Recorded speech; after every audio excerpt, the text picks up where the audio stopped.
Blerds. I am your first host, Lady Mandalore. I appreciate y'all for joining us this evening. I know I'm a little bit late, but technical difficulties can arise sometimes on these streams. Y'all know that. I would like to bring in my lovely, esteemed, glorious, and uplifting co-host, Mr. Reverend Navy Montel. Hello. I don't know who this uplifting cat is, but here's me. Hi. Ladies and gentlemen, boys and girls, blurs of all ages, good evening, good morning, good afternoon. The second in command to this lovely and magnanimous commander here of the starship Bookdega. I'm Navy Montel. What's going on? Hey, we're gonna call this is the Starship Bookdega, okay? I kind of like that. It's a little cute. It's a little cute or something. You know what I mean? Like or whatever. Right? It's How yours. You are can have it. I guess so. Sure. Oh, Bama, good lord. I'm not. Hi. I'm in the How are you, Bama? I can't with you. I never will. Hi. I gotta give this stream a couple of minutes before I start putting things. I was gonna say the word that you said, and then it was gonna be a problem. Before I put that up on the screen. I Your don't boy even know, here but your whole face censored. went. Mhm. How has your week been, my dear? Yes. Understood. Understood. Yes. I am. I'm thinking. I'm thinking a lot lately. Man, Planning a lot lately, and it's a little disappointing, terrifying, yeah. motivational, very motivational. I will say that out of all of the things that are going on currently in my life, I am very motivated right now to do a lot of. Ironically, same here. There are a lot of conversations that are going on. There's a lot of reflection, and I would be hest upon everyone if you're watching us tonight. Check on your folks. Check Please. on your folks, especially our family in the LGBTQIA plus, and any amazing people in your life who are going to be affected by this, because phase one has already commenced. The fuck around phase. Phase two is going to be karma related.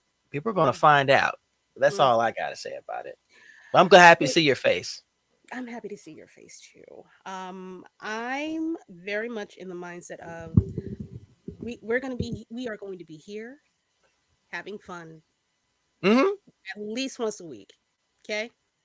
Okay, kids, I know what's going on outside. Believe me, the doom scrolling has been hard to avoid, but Mm. that's not what this space is about. This Mm-mm. space is about getting away. It's about finding a little bit of an escape.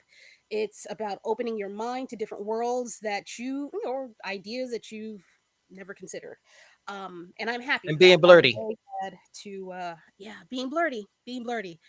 Um, yeah. So let's get into this, sir. First of all, we have two special guests this evening. I will introduce them later. If you haven't read the title, one of them because of the V. The other is an Emmy award winning artist. I say artist because writing is hard. Yeah, there's artistry Writing is involved crazy. because if you put the wrong word in the sentence, the whole meaning changes. Yeah, energy is off and everything. Hmm. Um, and all right, let's get into this. So, which would you like to? Are we going to the book, Dega, or are we going to show off the things that we haven't seen yet? You know what? Let's go to the book Dega. Okay, let's go to book Dega. Hi, And how this can I? time you start off first because you had me do it last time. Hmm. um, Hmm. book Dega, where are you, beloved? Okay. This has been out for a little bit of time. Well, yeah, this has been out for a little bit of time. It is Moon Man. This is the So comic. good. Yeah. So good. This is the comic by Kid Cudi. And it's very intriguing. It's very different. I just happened to pick up and see this issue in the store, so I've got to get the other three that are out. Actually, I think there might be five. I think the fifth one is out, and I wanted to start at four. Very interesting take on superpowers. Hmm. And stuff like that there. I don't want to give anything away. But the art is kind of cool as well. Where is it? There's a page in here that is it's giving a little bit of like Batman Beyond. No, I don't want to say Batman Beyond, but like like that angular. Do Which which issues are you missing out of Moon Man? Uh, all of the rest, anything before 4. I got you. I got you. That say less. I appreciate you, sir. Because it's hard to find. What else do? Oh Lord, And now I'm I not picking work all in the a damn months. store. you Yes, never you never ask me to help you. audible gasping. Yes. Gasping audibleliciousness. What the hell? Okay, let me um, stop. I'm gonna do one more if I can find that damn book because there it is. Yeah, yeah, you silly monkey. Um, I talked about this last week. Hmm. This y'all got to pick this up. Yeah, I've heard Y'all nothing gotta but good like things about that. for real. It's intriguing. I ate this in under 10 minutes, I think. Um, and my girl Catwoman's in it, and she's involved, and I like that too. Yeah, go pick that up. So Batman, Long Halloween, Last Halloween, and Moon Man by uh, it's Kid Cudi. I can't remember his first name. I know his last name is Muscooty, but I can never remember what is your first name, child? The Um, Scooty Cootie, gotcha. Muscooty the Goody. Scott Muscooty. All right, pick those up, por favore. And now Hmm. Navy. Oh wait, Hmm. you've got Bookdega. Go. What you Yeah, got? I've got Bookdega. Yes, doggone it. Just don't do this to me. I'm not doing And you started. You start. Okay, so my selections, believe it or not, it. Hmm. where is it? Because I'm gonna tell you, the one that I picked for, I bet you haven't seen it. I don't have it here because I've got it I stashed away. okay. All right, but first one, this is one that Lady Mandalore and I definitely agree on. Yes.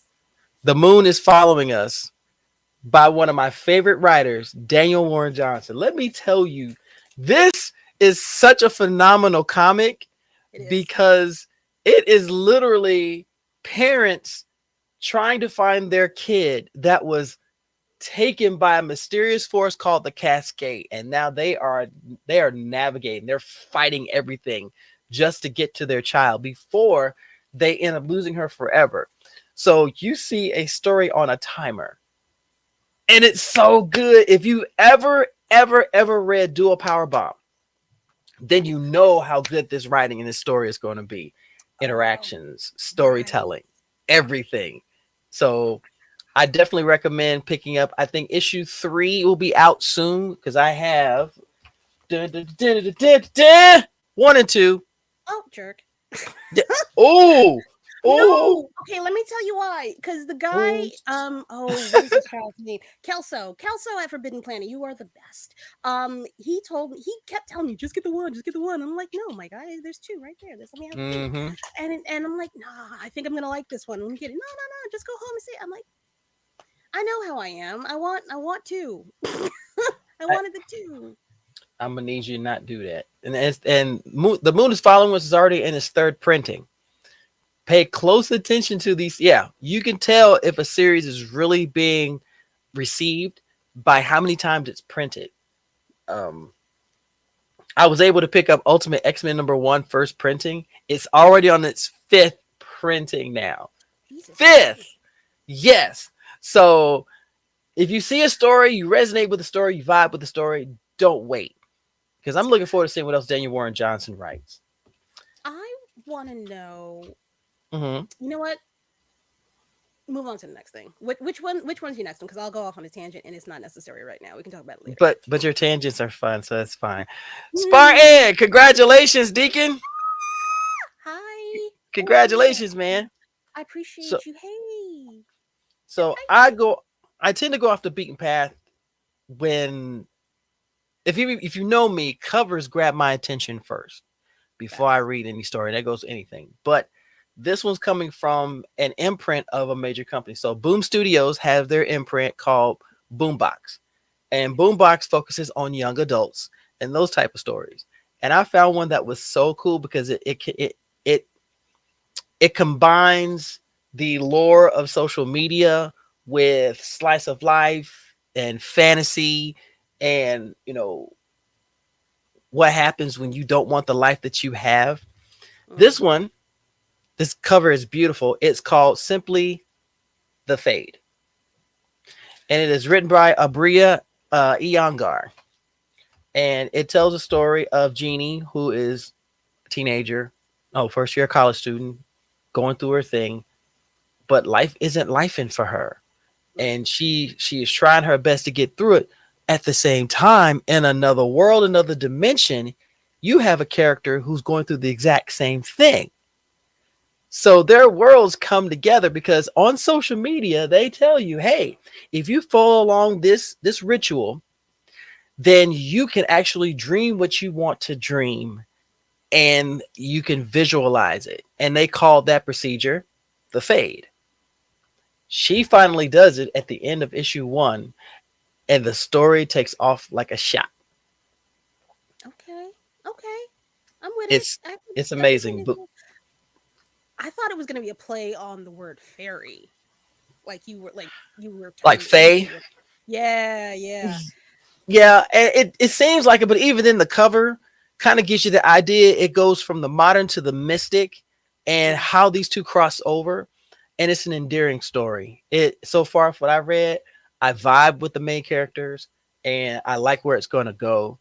And of course, it does deal into the LGBTQIA area, okay. so you get that honest, down to earth story. So definitely shout out to them for this. So these are definitely my picks. Go check them out if y'all haven't checked them out yet. By all means, please. All right, and Please. now where are we? Is this? Bet you Okay, ain't which seen it yet. I gotta get that. Okay, beep, Somebody come with her. What the okay, hell? okay, sir. Ma'am. You can take it from here because I don't have a bet you haven't seen it yet. What? Do you have a bet you haven't seen it yet? I don't have the copy in front of me. I know, but can you give it the intro, man? Okay. DC Comics from time to time will come up with a storyline or an imprint that makes me want to go, I want to read it. It started with Absolute Batman. It's been commencing with Absolute Superman. But this one right here, this one is the bee's freaking knees. Bet you haven't seen it. It's Absolute Wonder Woman #1 from the All In imprint. Y'all, let me tell you, this shit slaps. I ate this twice. Kelly Thompson did an amazing job telling this story because in this entire world, if you haven't figured it out yet, this is an alternate, it's sort of like an Elseworlds, but it's its own separate world where Darkseid's imprint, his influence takes over the universe. So if you read Absolute Batman, it's not your average Batman. Mm-mm. Superman, Krypton has a whole different personality. So in Absolute Wonder Woman, we see that the gods are pissed off at the Amazons. So Like, they scoop up Diana and take her to the island of hell and give her to Circe and go, here, deal with it. we don't want to see her anymore. In fact, Circe, you can't say the word Amazon anymore. And she will die if she will die. Circe, to her credit, raises Diana Reluctantly. reluctantly at first, but she comes to love this young. And but when you see her, on, she has a she has a Final Fantasy VII cloud-sized sword. She has a Pegasus from the underworld. Bitch, she lays it the fuck out. She's a witch. She's a warrior. And you see an honesty about her. And this cover speaks volumes. When I Yeah. saw this cover, I said, I gotta read this. And y'all, I have not been disappointed. Y'all gotta pick up Absolute Wonder Woman #1. This imprint, I can't wait to see who else they do because they've already shown Batman, Superman, and now Wonder Woman. Would you? I got a question for you. If there was a hero that you would love to see under this imprint, who I would you th- pick? I'm gonna. I want Vixen. I really want Vixen. Same. I I would really love to want see that. Vixen. Like the first thing that came to my mind was the Flash, just because Justice League. Mm-hmm. But I'm tired of him. I'm a little tired of him. I'm a little tired of him, and not because of the movie or anything like that. It's just everything that they've been doing within the Flash universe or with his character recently, whether it be the Mm-hmm. animated movies that they've been putting out, Mm-hmm. um, and that movie. It's I'm tired. I'm Well, tired. and this is why I think this is a fantastic thing with this imprint, because it's a refresh. Yeah. It's a refreshing view on a what if in an else worlds where you don't see the same tropes. They actually flip them on their head Mm. to the point where you really want to see where this goes. So I know skepticism, and you know me. You know I'm skeptical when it comes to DC storylines. Absolute Power, I enjoyed Absolute Power. I nothing Okay. against them, but Okay. they made Amanda Waller worth hating, and I loved it. That That's different. That's different. Like whenever she's on board, like I'm cool with it. Like I'm a watch. I'm a read it. But Flash is not my jam. Honestly, not gonna hold you. Superman really ain't my jam either. So I'm not really that excited. He's not. I'm quite bored with him and his antics. But we'll see what did happens. did you read Absolute Superman? It's not out yet. Is oh shit, it is out. Yeah, it is out. It came out um, before Wonder Woman. it sure did, and guess how much I did not care. Okay, let me say I let me got it. I know, but let me say this. The way they addressed classism in this, the S symbol that we've seen all throughout it, Mm-hmm. is considered a symbol of the labor of the lower class. Whereas if you are upper class and you are like the scientists, their symbol was a starburst. So you see how intellect and Mm. also politics play into how far and everything. So they still take a little bit of the story, but they don't go the normal way. Okay. All I right. think I'll just look. just give it a shot. Just I'll look look. at it. I'll Take look a at look. it in Okay. the store. I ain't gonna buy it probably, but I'll That's look at all it I in the ask. store. That's all I ask. You ain't got to purchase it. That's all I ask. Okay, that's fine. That's fine. Sir, Ma'am. let's bring in our guest because it has been 18 minutes and I am so sorry, y'all. um, I We am get to gonna have bring playmates. I know, Yay. yay, fun times. All right, I'm gonna try to do this the right way. Please bear with me. I'm testing this out for the first time. I'm going. This is also the first time my guest has actually got an intro video. So we gonna see how this goes. All right, ladies and gentlemen, here is the intro. Ah, all right.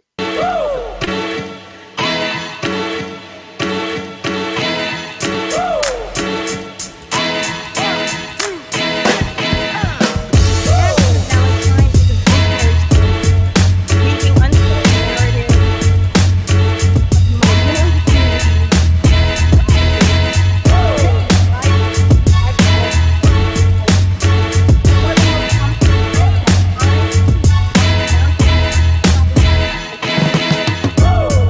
and short films featuring witty, artsy, historic moments, personal humanity, research, educational blended garnering 84 awards, 54 nominations, and 175 official selections from film festivals globally. Vashmere creations even extend to filming tours unbelievable. African Visions that follows a group of dedicated African American children. Lord, I hope y'all hear I heard more of the video than you. I heard you towards the me? end, but that's fine. But I All right, let me love give it. him a proper introduction. All right. Valentine Vashmere is a visionary storyteller, weaving untold narratives of minority communities into the vibrant world of film and television. As one of the most promising talents of our time, his work crosses boundaries, captivating audiences and families worldwide. His fantasy short film, The Wish and the Wisp, marked a historic moment as the first children's fantasy to feature a multiracial blended family on the big screen, garnering 84 awards, 54 nominations, and 75 official selections at film festivals Wow. globally. Wow. Vashmere's creativity even extends into television, where he created The Unbelievable Tales of CJ Pumpkins, a captivating series that follows a group of dedicated African American nerds, black, as they embark on a quest to rescue their favorite fantasy author, introducing a new world of fantasy to children living in urban communities.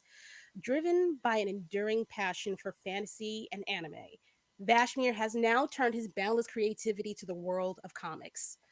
Blerds and Blerdettes, I introduce to you Vashmere Valentine. Let's go, girl. Let's go. Let's go. See, we can't.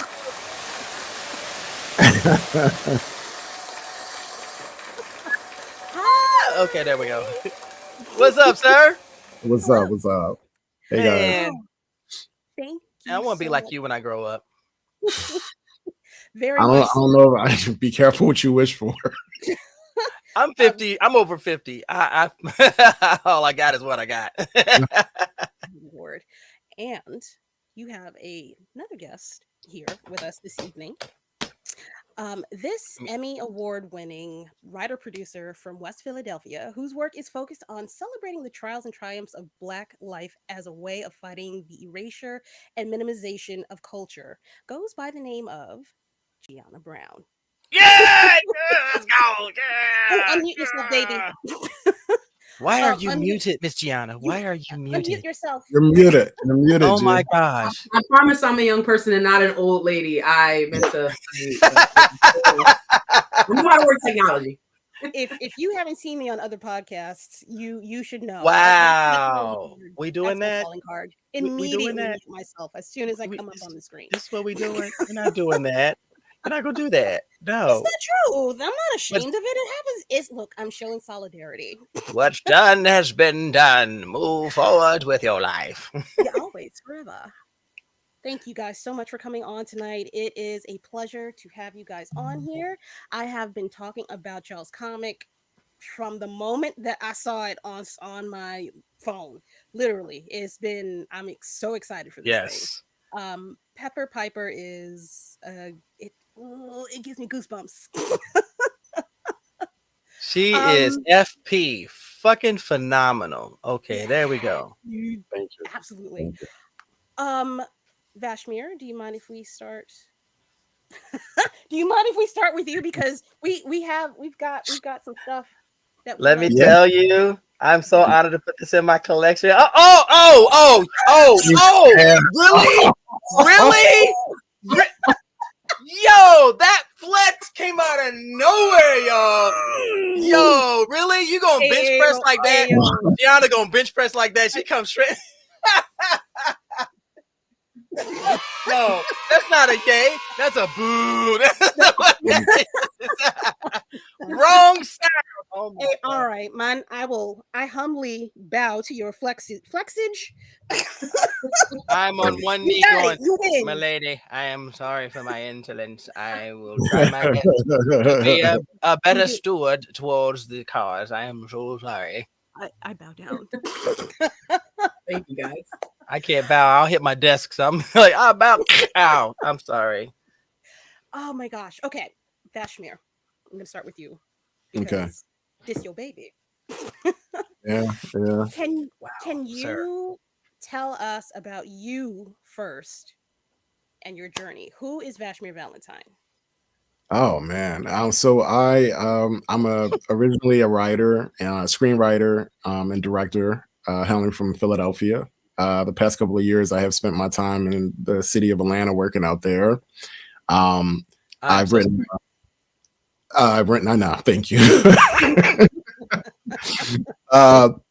But I've worked in the industry as a consultant as well as a screenwriter for a couple of years now, and I don't think that Hollywood was really ready for the direction that I was trying to go in, specifically for the type of work that I wanted to make. So I decided to, to reach out to the people that I felt like were going to really enjoy the work that I wanted to do by transitioning into comics. What? Okay, I'm gonna ask you in maybe a slightly easy question. Slightly. You easy question. Never. What? And you guys got to forgive me. I'm sick. I'm coming out with a cold. So Okay, no. sir. Sir, Okay. we do not need you falling apart. Okay, you and G are national treasures. How dare you? Why are you saying so weird? No. I would have rescheduled this. No, I wanted to do it, so I was more than happy to do it. Oh, But if you okay. occasionally see me wipe my brow, it's not because I'm nervous. No, I'm tired. Don't worry. I don't know why you're nervous of us.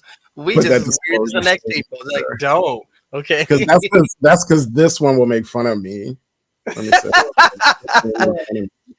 See, For the rest I of think it. Gianna has that face that you'd want to sit next to while you people watching. Just as like, girl, what you got to say? That boy, no, them pants and that booty don't match. What is wrong with him? That's what we live for, bidding in Philadelphia, and me and Vashmere do it all the time. And anybody can get it. So everyone. No pressure. I Cool. found my people. I'm so excited. I found my people. Vashmere, or Mr. Valentine. I don't know which way you want to go with this. What was your gateway into geeky, nerdy, blerdy type of stuff? Like, what was your thing? To be honest with you, so my mom, growing up, my mom was against anything that had anything to do with violence. So if it was Terminator or if it was a horror film, my mom wasn't having it. She wasn't having it in our house. So literally my whole entire childhood was based on fantasy. So I literally grew up with fantasy constantly being poured into my mind 24 hours a day, 7 days a week. So that was really the start for me there. Oh wow. Which movie, film, book, what was your thing? Man, okay. So a couple that I can stand out would be The Princess's Bride, The Never Ending Story. Okay. Yeah. Calm down. Let him answer. Calm down. Legend would be another one with Tom Cruise. Yes. Okay. All right. Yeah. So yeah, absolutely. So those were the ones that were playing in my house 24 hours a day, over and over again. So I really just fell in love with it, and I think what really bothered me the most is that in all of the films that I was watching like that, I had never seen anyone that looked like me. So that was a problem. Yeah. Shout out to Atreyu. You was the closest to somebody that was a minority on and they took you out. It was so fucking mean. So mean. All right. Gianna. Hi. Hey. Hi, baby.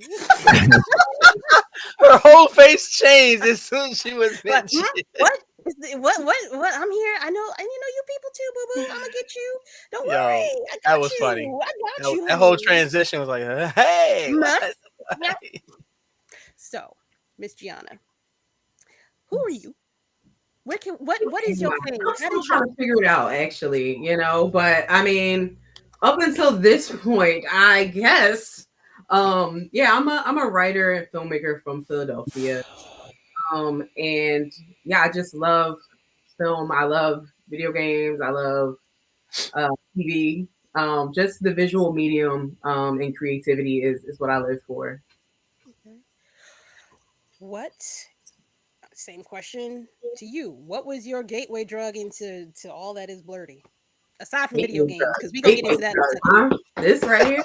Yeah. I was gonna say she finally was like, "What's the gateway?" I was like, "I don't want to but yeah, what was the gateway, yo? Come on now, speak it." I mean, coming up for me, like, I just always loved animation and cartoons. So, like, I didn't come up with like cable, in the era of Nickelodeon Cartoon Network or whatever. So, like, my main thing was The Simpsons. So, like, that was kind of like the foundational of like what I think is funny and what I think is entertaining.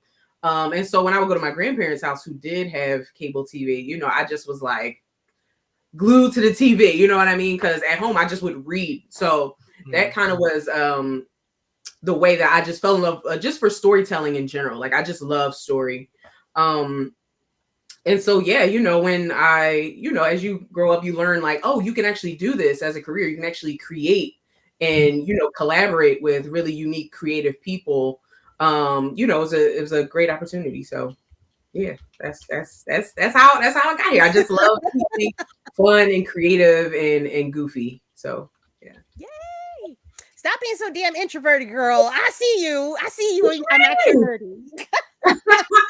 I'm messing with you entirely. Like, I'm I'm the opposite. If you see me, I say all that to say I'm just like you. This is me like turned up to 10, but believe me, as soon as whenever we get off of here, I'm knocked out.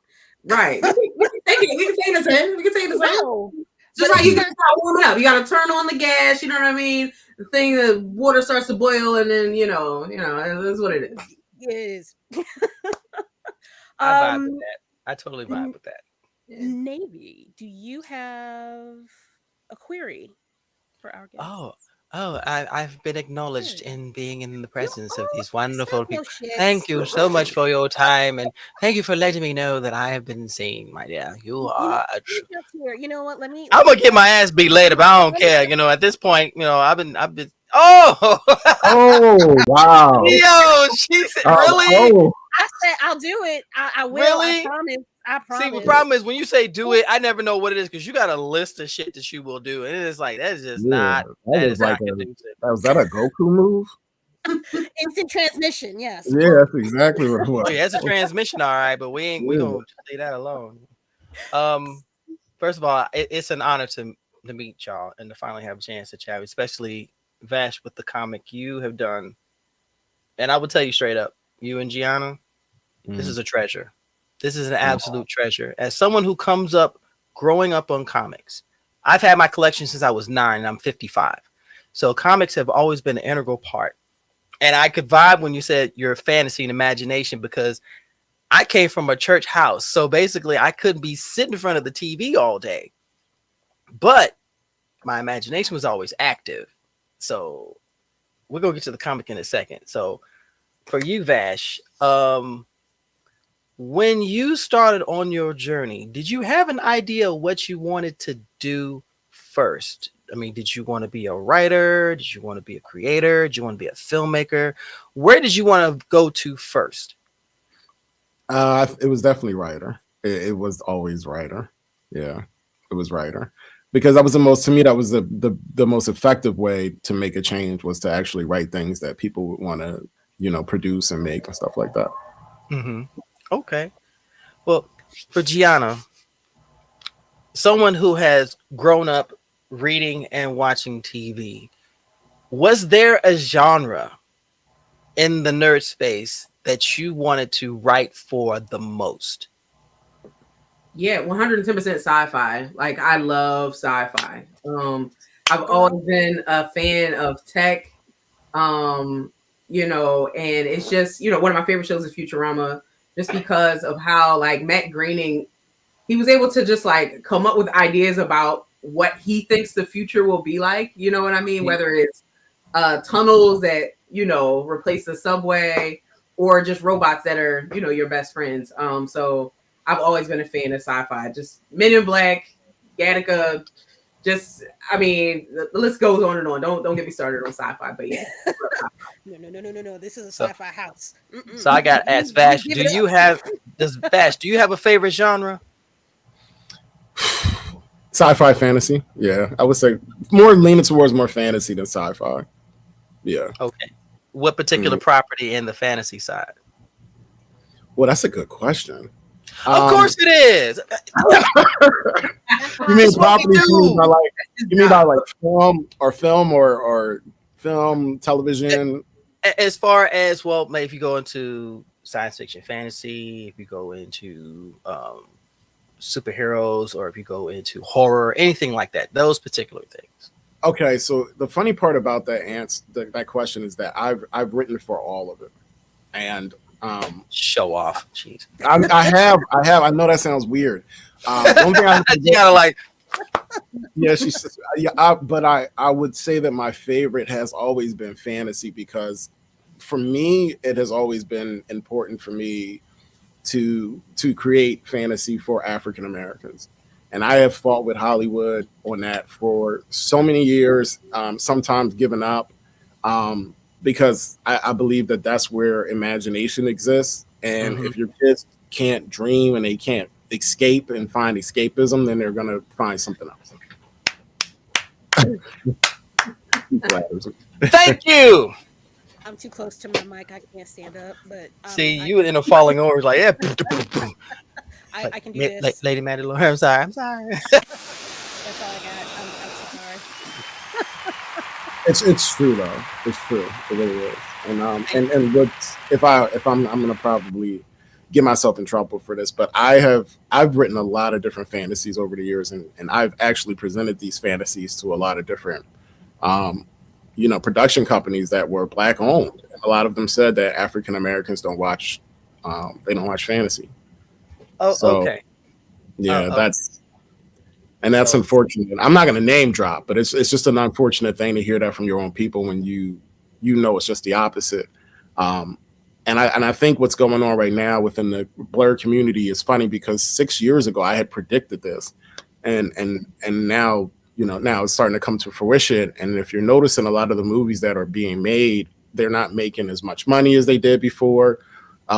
These house parties and stuff like that, though those are a part of our those are a part of our culture. They're not necessarily what we want, right? So we want mhm. more, see more, and just it's unfortunate that they didn't take advantage of that back then to see where it was moving. But it's nice to see that the young people of nowadays are really falling in love with the fantasy. They're falling in love with anime. They're falling in love with comics, and they're Mhm. finding that fantasy, and they're enjoying themselves, absolutely enjoying themselves. For sure. It's funny for me because to hear that, and it makes me laugh because matter of fact, because Lady Mandalore and I were talking about that the other day about how black production companies will go to the same formula all the time because it makes money, but it's not about legacy. It's not about storytelling. It's not about creating something. Just like Tyler Perry, nothing against him for what he's done, but it has an expiration date. That sort of content has an expiration date. Yeah. There's only so much people can cheat on each other and go get into fights and do all this other stuff. But when you bring sci-fi, fantasy, horror, comics into the forefront, into the creative side, and say, go for it. There are so many stories that have yet to been told and are Mm, yet to be told. And if they're told, you're going to bring this generation now into this and go, wow, I can create anything. I can mm, go anywhere. I can do anything. And they can look like me. yeah. Mhm. And even it's like, do you both? That's a question for both of y'all. Do y'all play Dungeons and Dragons?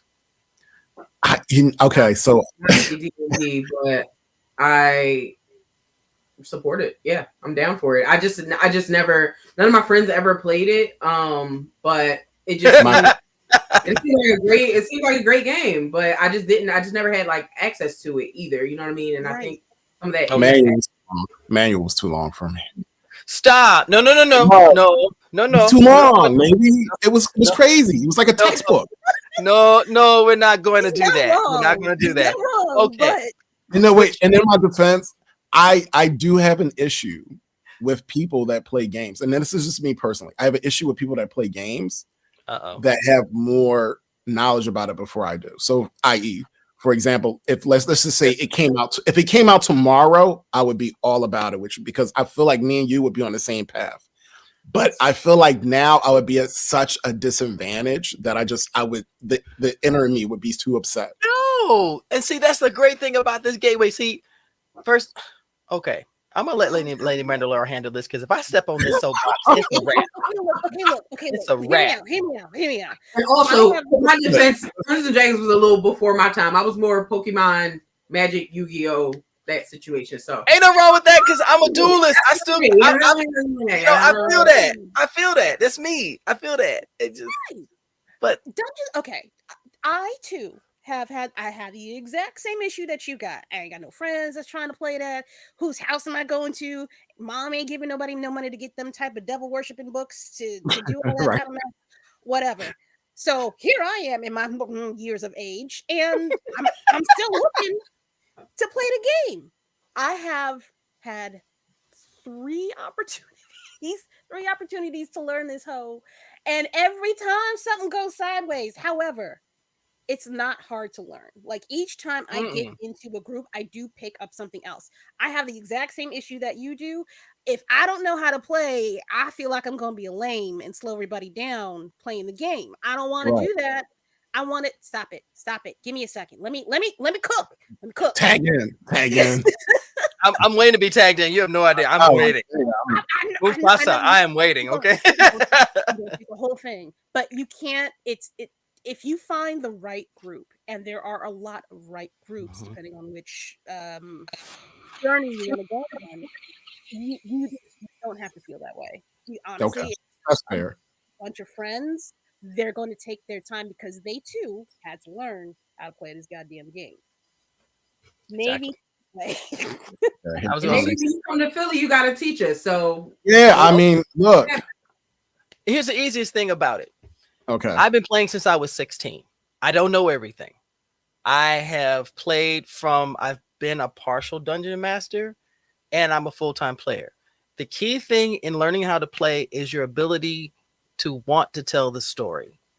Oh. That's all it is. You create a character, whatever you want, and the dungeon master guides you on your journey. They don't tell you what to do. They give you a scenario. They guide you through the encounters. They will show you how to, they'll give you hints, but the decision making is all yours. So even if you don't know what you're doing, use common sense. They say, okay, you entered into a foyer. The foyer is all stone walls. You see 4 torches, but you see a door on the other end. The floor is cobblestone. It looks unremarkable, but you see glyphs on certain ones. What do you want to do? Now you get to use your imagination. Do you want to explore the glyphs? Do you want to go straight for the door? Do you want to check for traps? Use decision making, and that's how the story grows. It's always I can do that. See, if I sit there and give you this whole thing and you decided through, I could guide you through this and you'd have a blast. That's all it is. I would want to play with the both of y'all. And based on imagination by itself, y'all's imagination would be wild. I would come up with some crazy stuff. I promise. You would be coming up with some crazy mess. Come on, man. All right. It's not. I promise, it's not hard. I think for me, the hardest part is remembering what my character, what all their abilities and limitations are. Outside of that, that's why you have That's why you have a character sheet. You can print it or you can download it. I have mine electronic. My main guy is a level 9 half-elf paladin whose lineage comes from a race of black elves called Drow, who are ostracized, where the matriarchy are the heads. Men are considered secondary, but they are the most amazing fighters in the entire realm. They are feared and their skin is of obsidian and their hair is of ivory. Let's go! I've got a Drow too. That's tough. Sorry. I'm so sorry. Y'all come to PAX Unplugged, you'll be able to play. You'll be able to play. It'll be easy. Well, easy-ish. Yes, Bama, black folk do play D&D. I assure you this. Sure do. Trust me. A lot. That sounds like a t-shirt. I would wear that. I would wear that shirt too, just because. Somebody get on it, please. By all means, get to it. There you go, Lady Mandalore. There you go. Enjoy. Yeah, I ain't got no time to make no goddamn t-shirt.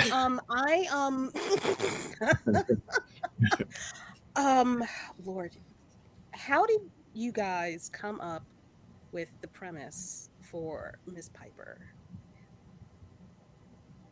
All right, so I'll take that one. God, that's a good question again. So I think Pepper really just came from the idea. Well, she first came up from the idea of the legend of the Pied Piper. So I was always going through fantasy trying to figure out what characters haven't been touched on yet, and who the world itself really hasn't given a storyline behind. And I decided that the Pied Piper would be the one that I took on. That was the challenge. The second challenge came to create a character that I really felt like would speak for my niece, who is also multicultural. So that also played a really strong role in it. And then also she's just a combination of, for me, a powerful woman, a young woman that's stuck in this world where the fate of the world is on her shoulders, but she still tries to maintain her own individuality in a world, and also deal with the same social situations that I felt like kids her age are going through, so that she could be a beacon or someone that at least they could read the pages and go, okay, I'm going through what she's going through, or I'm seeing how she's going and how she's dealing with it. Yeah. Okay. Mm. Gianna, what is your part in all this with Pepper Piper? Please let the folks know what you be doing behind the scenes or on the pages themselves. Yeah, what Yeah, she said. I'm really low key. I'm really low key. Imagine Vashmere's story, right? Imagine it as us ice cream sundae, right? So what makes up an ice cream sundae, right? Scoops of ice cream, right? All right. So Vashmere's writing is the scoops of ice cream, and I come in and I'm the hot fudge and the sprinkles and just give it a little extra something. A little Yeah, razzle a little dazzle. extra razzle dazzle. She's diabetes. Okay, gotcha. I am diabetes, Nate. She is diabetes. She is diabetes. She's that sugar. Yes. You got the sugar. And Yeah. happy to be diabetes. Yes. I mean, everybody's got a little bit of diabetes going on nowadays. So Yeah. you're in fashion. Facts. You're in vogue. Facts. But on a serious note though, Vashmere will write something and just be like, hey, what do you think about this? And we'll just talk about, what we've seen in film, what we've read, what speaks to us, and just really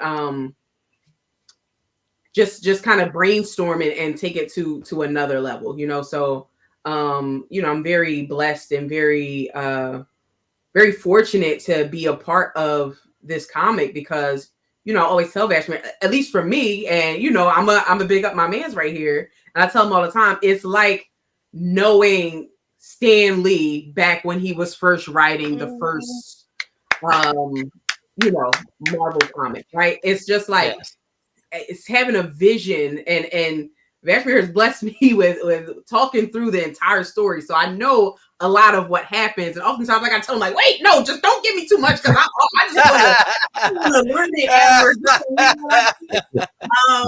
I don't want to know too much. I want to engage and be a fan as well. But that's how I see him and what level of talent he has, because y'all only have read that first issue, but like the story he has planned is incredible. It's needed. It's dope. Yes. It is very dope. Edible. This thing, I inhaled this comic in I don't even know how long. Like I had to read it about 2 or 3 times because I kept feeling like I was rushing through it because it was so good. But then the artwork, I'm like, all right, wait a minute. Is that what place? I know that I live in New York. I know that is that the corner. I know that's in the West Village. Wait a minute, what's Cedric Avenue do? Oh, she from the Bronx. Okay, all right. No, she in the hood.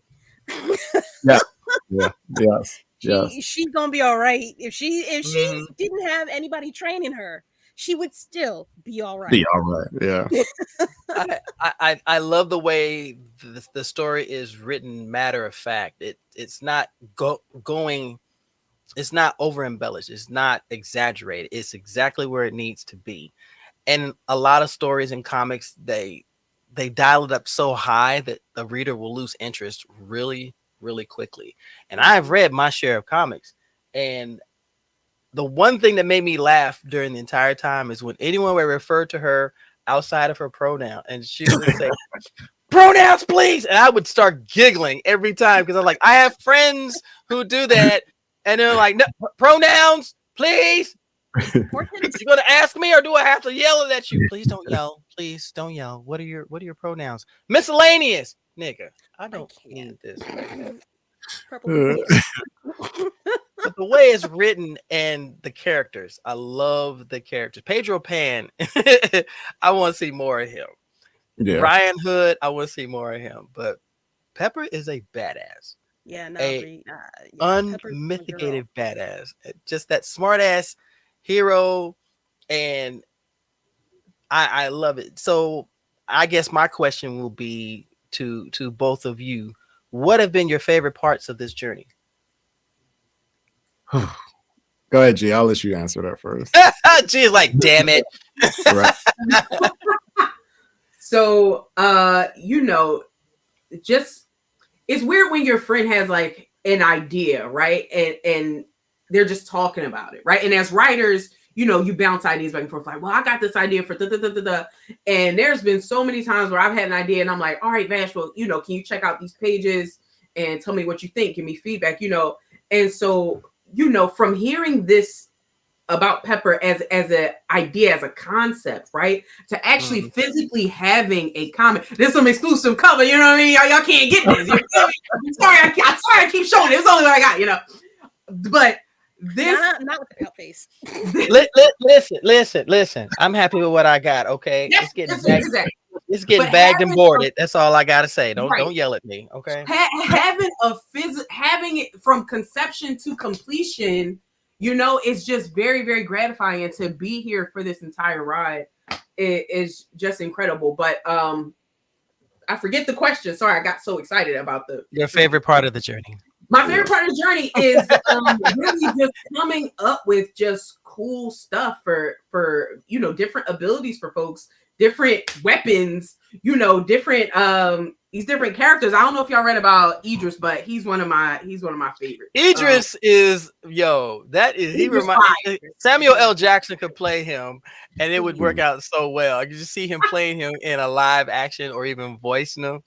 It's showtime. Oh, you get the text. Let's go. We got the text. Right. But yeah, just talking through like creative.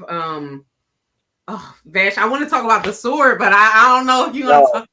I know it's hard because there's the world is so big, the world is so large, and it's weird because we want to rush these things out to you guys, and I guess I'll segue into my answer for that. I think the journey has been trying to figure out a way to not only create a product that would stand out. As you guys know, like comics are 22 pages, right? Mm-hmm. So this one's 36. Right. So we already came out and said our number is going to be 36. Why? Because we just want to give you more. And within that 36, still trying to find a way to create a product that will also be, something that Blerds and cosplayers will want to cosplay as, right? So there's been this whole identity going on with Pepper. I was on another interview where I was talking about some of the unique properties about her from her outfit. If you notice, if you can hold that up again, Navy. I would be honored to do that. There we go. So just looking at her outfit right there, inspired by someone else that you guys may know that that has a black shirt with a yellow symbol. DC. Yo, you are wild. Right? Why did not you are wild for that one? Yeah. I saw it and I thought of I thought of Watchmen a little bit too. That was the first thing I caught too. I was like, yeah, that's not the white, that's not the button. But oh my god, yes. But the B man is also near. Okay, I can't get more excited than I already am for this goddamn book. What's crazy, lady, is that there are lady and navy. No one's ever done that before, so I'm honored that no one's ever done that since we've been doing this. TM. I'm gonna sell merch. There are so many little just nods to just paying homage and just little creative little Easter eggs that you gotta dig, you gotta digest, you gotta really read this thing cover to cover. You know what I mean? Because there's so much more there that I can't even begin to describe. No, I agree. I love the nod to the lore because as you pick up on each of these characters, you see where it goes depending on what's been told. Like I'll go back to Ryan Hood. Mm-hmm. His ability, first of all, he can summon the merry men. I said, wait a second, get the fuck out of here. Are you sick? And I said, I literally did this. I'm like, I'm sorry, wait, what is this? Wait. hold on a second here. Wait, what the hell? And I went, yo, oh my gosh. I said, okay, I fucks with this. Yeah. I fucks with this. Okay, I vibe with this. And I like how their ability is a fable. Mhm. So far. I've never heard it named that before in reference like that in any way. And that just shows the level of genius and contemplation that's been put into this project, because you see so many projects that will say powers, abilities, gifts. No, it's a fable, which leans back to the character being part of story, being part of lore. Oh my gosh, I love being a blurred. Let's go, girl. Okay, let me stop. I'm gonna stop. See, I'm gonna find me a girlfriend who appreciates this type of enthusiasm. When she does, she in trouble. Woo! Let me tell you, Good Lord. Just It's- soundproof the apartment. she got to be It's- older than 35. That's all I require. That's all I care. It's good. It feels good that you like. I think this is like this is, I guess the answer to your question is this would be the best part of the journey, is because the fact that we spent multiple days and hours creating just the thing that you're talking about right now. Even down, I don't know if you guys have realized this or not, but have you guys realized Pepper's weapon yet? Okay, so yeah. Oh wait. So Pepper, it's a sword, but the question is where did the sword come from? freaking Excalibur. Are you? Yeah. Wait. So here's the thing, and it's you have to really read the comic and really look at the pictures. And most of the time, anytime Pepper draws her sword, she'll do like this. And the invisible scabbard on the back. Her guitar, her sword is hidden in the shaft of her guitar. No, real talk. The guitar split. The guitar is the sword. The guitar is a sword. So what happens is that the head of the guitar splits open, and the handle for the guitar pops up, and she can pull it out of the shaft of the guitar. So she always hides her. So she can carry her sword anywhere she wants to, man, and because it's literally hidden in her guitar. But she's a musician. She has a love for music, so her weapon is in her passion. So in other words, she always got that MF thing on her. That's what that is. Pepper Piper be back. So that's God. I don't think the cosplayers have caught on yet to how much fun they can actually have with just the little things like that about the character. I know some genius is going to find a way to have that head of that guitar split open like it does. It's a little mechanism and it pulls out, but all the other characters that you guys will see, they all have their own unique fables, and they all have their own unique weapons too that you guys will find out later on. So this is the best part for me of the journey is actually being able to tell you guys things you might have missed and seen in there. That's the fun part for me. I'm telling you right now, I already know 2 or 3 people who could create this sword with the guitar, and I'm going to be tapping them, and we're going to see that at BlerdCon, because I'm telling you right now, I'm going to scream the fuck out when somebody goes clink. I'm like, oh, that's that shit right there. Let's go, girl. Yeah. I'm buying you dinner because you did it. Come on, I'm buying you dinner. Pick a food truck. Just pick a food truck. I had an idea. That's all I had. Oh, what if when they pull it out, it plays a chord? Now that would be cool. Stay out of my head. Stay out of my head. Cool. That would be awesome. Cool. See, it blurs. It might be the Pornhub thing. Can you imagine? Nah, nigga, nah, not here. Okay. I want to give a shout out to your illustrator, your artiste. Yeah. Yes. PR. Is it Dedelis? I don't want to mess It up is his Dedelis, name. yeah. Dedelis. Because the first thing that I thought of that could be a key would be the Buffy the Vampire Slayer key. That opening riff. Oh wow. Yeah. Wow. Oh god, that would be amazing. That would be okay. I'm so excited. Do you know how amazing this is? Well, this is so like 2 things that I was always told is number one is of course it could have been a guy, right? But for me, it's better to make it a woman because this is something that our women need. They need someone like this, right? Because I personally am tired of seeing them dress up as different anime characters that I want to give them one, right? I want to say this is one that only you can dress up as, Mm-hmm. that you can walk into a Comic-Con and feel comfortable in. And have her own set of attributes that people think are cool and awesome and still be a badass. So the work has really gone to, even though it is called a comic, trust me, there's a lot of anime homage and references to it, to the point that it in a way it could even be considered an anime, but I'm not going to argue with that fan base. But I will tell you that it is heavily influenced by anime.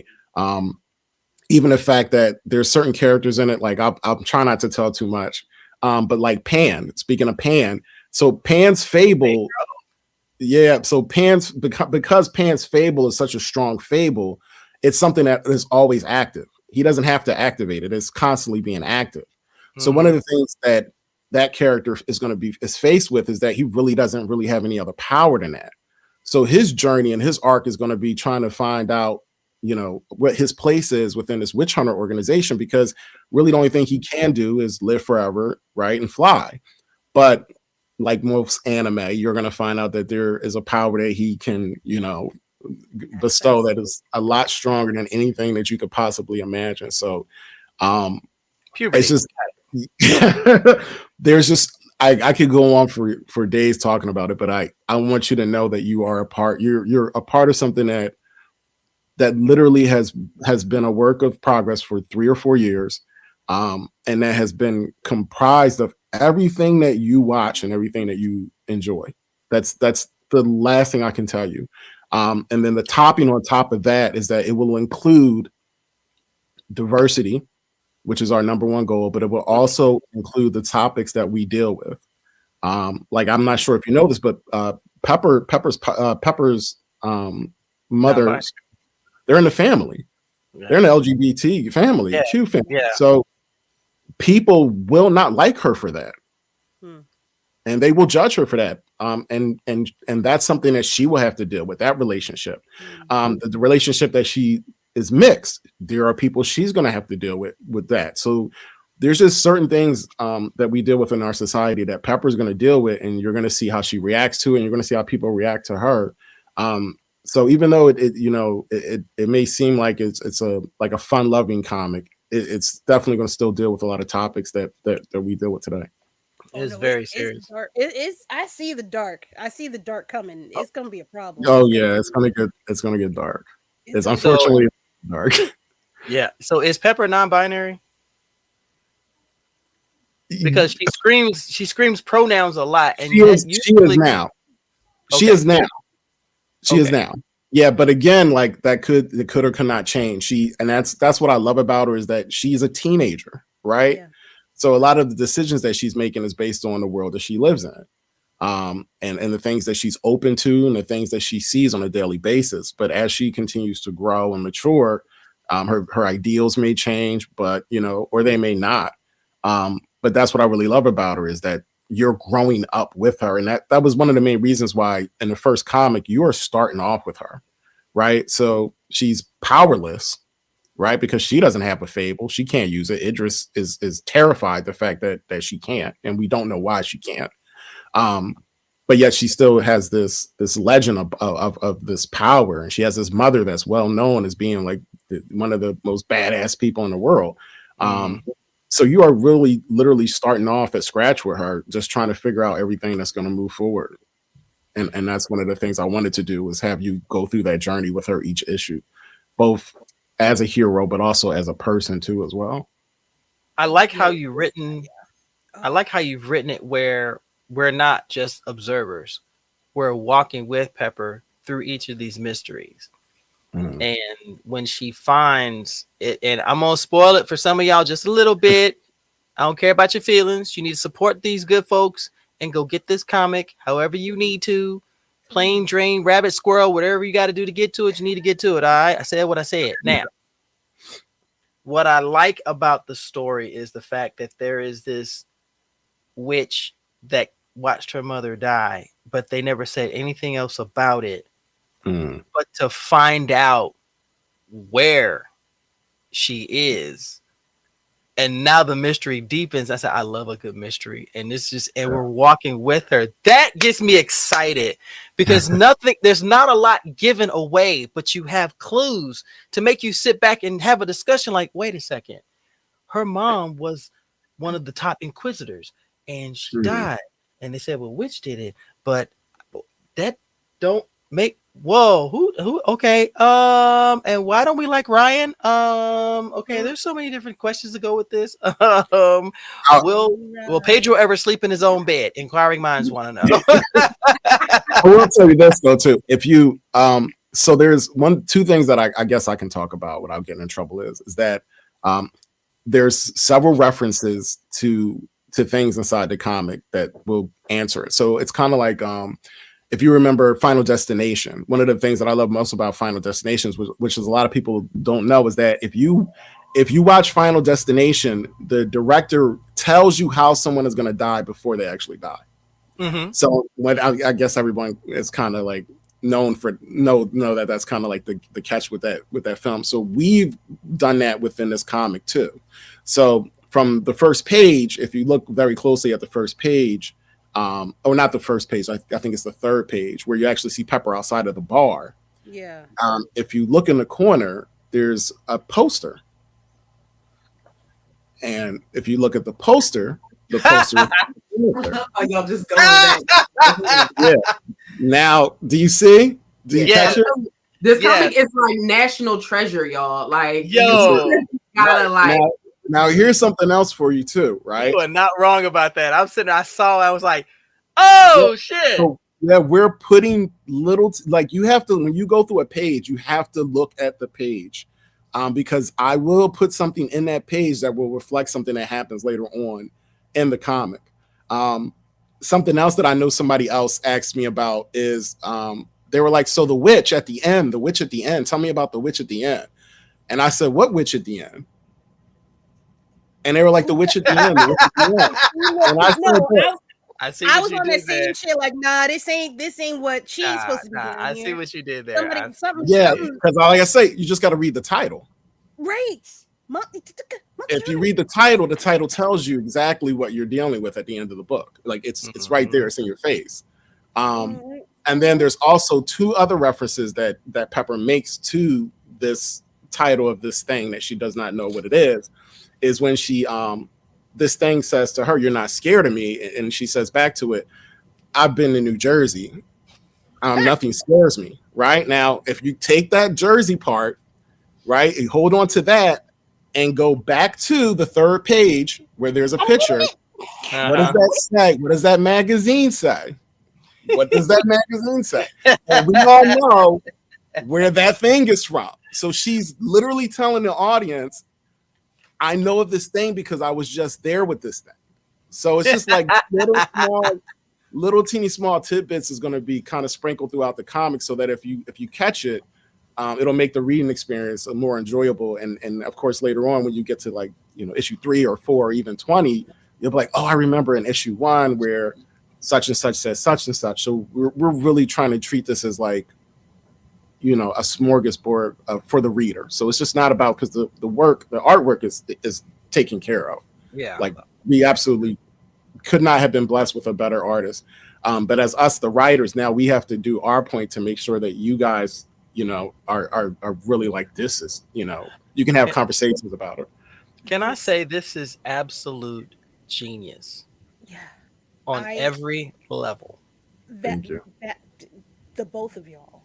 I have been looking for a comic like this for decades. I'm not lying.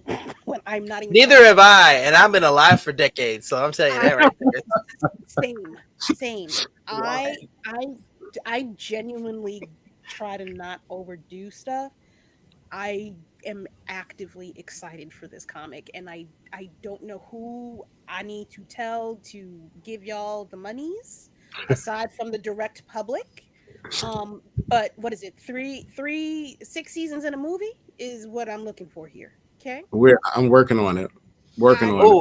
And you got 2 voice actors if you need some voice acting. So we got some chops here. I am fighting. I promise you that. Wait, G, Can I tell him who I sent it to or no? No, should I not say that? Is that bad? Don't say it. Don't say it. Don't say it. Ah, Don't say it. damn. Don't say it. Okay. Don't say it. Damn. Just- Okay, just it's fine. Think Don't- about don't say Pepper. it. Think about Pepper, and think about who you think would make a good Pepper. Any ideas? Any actress that you think would fit the bill for somebody that's multicultural and that's a superhero. And that has also been in superhero movies, but not a superhero. I'm gonna say if I had one person that I have interacted with, I could see China McClain playing Pepper Okay. because Yeah. she did an amazing job in Black Lightning, and Black Lightning is one of my favorites. I think Lady is thinking she's There's a thinking number of I'm young thinking. ladies No, I'm that thinking. there are. Yeah. It's giving Marvel in my head, but I can't think of. That's a nice road you're driving down. I know. That's why I'm like, wait, who We is it? I'm aspire. trying to think of who it is. I see red and blues. No! Oh my gosh, are you kidding me? I'm sorry, Bro, are you serious? Okay, wait. Oh, let's go. I'm just saying she would do a good job if that person was to take it on, because I feel like that person really has that comedy sense. Obviously, they've done a lot of comedy in the past. They've played a superhero type character before in their Disney days. But I just thought they would do a really good job, you know. I'm down. I'm down like 4 flats with no spare. I'm down. Okay. I just want to go to the red carpet when it happens. Okay, that's all I'm asking for, y'all. I'm down like a fat drunk man. I am down. Okay. I want to ask you. I don't. How much time do y'all have? Because I'm very hyper aware of everybody's. I'm good right now. Yeah, we're good. So we are the best part of their day. Okay. Yes, I would agree. I'm gonna be very bold about this because next to Folgers. Baby, do you that's understand how the best part of waking up? Okay, there's a difference. The waking up part you've handled. Why are we doing it? Oh my gosh. Sir, ma'am. Wait till I turn 56, boy. Y'all gonna be in trouble. Okay. First of all, do y'all mind if we read a few pages? No, go ahead, go for it. Yeah. Maybe you have your reading supplies up in front of you. I'm assuming I do Okay, have well, my supplies in front of me. That's Yes. great. Okay, we're gonna do this. We're gonna do this. Oh, this is marvelous. I love this. Ooh, No, wonderful. Okay. Yes, we get to narrate a little bit. This is splendid. Just a sketch. I am totally down, as you young people would say. I am with it. Okay, yeah. This is... do you want to do the history page? Or Yeah. You want me to read one? I'll do it. Okay, booms. All right. Pepper Piper Monster Hunter by Vashmere Valentine with the creative director, Gianna Brown. Art by P.R. Dedelis. Okay, that's on this page right here. we cheat fervently in this, okay? We don't memorize this yet. Quite. All right, and 1, 2, hit it. Pepper Piper Monster Hunter sympathy for the devil. Oh, not that I missed the whole page. All right, y'all, bear with me. We're gonna see. There's a word for this. Yes. Nigga. Yeah. It is what it is. There's a word for this. Navy, please save me. Okay, I shall read it. I shall read it ad nauseum. That's no problem. Okay. 600 years ago, a terrible battle known as the Wicked War raged between man and all demonic creatures that dwell in the night. After years of hiding in the shadows, the clans of vampires, witches, werewolves, and demons joined forces to take the world from man and claim it as their own. However, they did not succeed, for a mysterious man on the front lines known as the Pied Piper single-handedly changed the fate of the world as we know it. Now, after many moons have passed, the clans have returned to claim this world once more, and there is only one person who can stop them. And it is the IRS. Yay! Okay. That's a good stop impact. I can't. chance. All right. Taxes will be our savior. All right. Manhattan, New York, 600 years later. New York is a city full of monsters, vampires, witches, werewolves, you name it. They're all here in the Big Apple.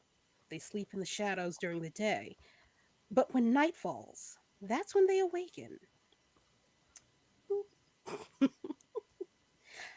Thanks for the drinks, but I really should be heading home. Oh, yeah, my apartment's actually that way. This part of town is pretty sketchy. I'd feel better if you let me take you there. Okay, if you say so. I think we both had too much to drink. Are you sure this is the right way? Oh, I'm sure. Hey, is that your hand on my chest?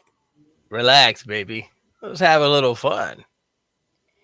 It's easy to fall victim to their charm. They know how to entice us, how to draw us in, and that's how they trap us. God, that feels Turn good, the but... page. Turn the Oh, page. damn Turn it! the page. Look, see, I just Mufasa. stuck into the pages. It's not a hard thing to do. We're embarrassing ourselves in front of company. God damn it! Every God time. damn First the diabetes, now the page turn. The hell? it. Oh, that feels good. But we should stop. Come on, baby. You know you like it. I do, but we really shouldn't. I don't take orders. Baby, I give them. Really?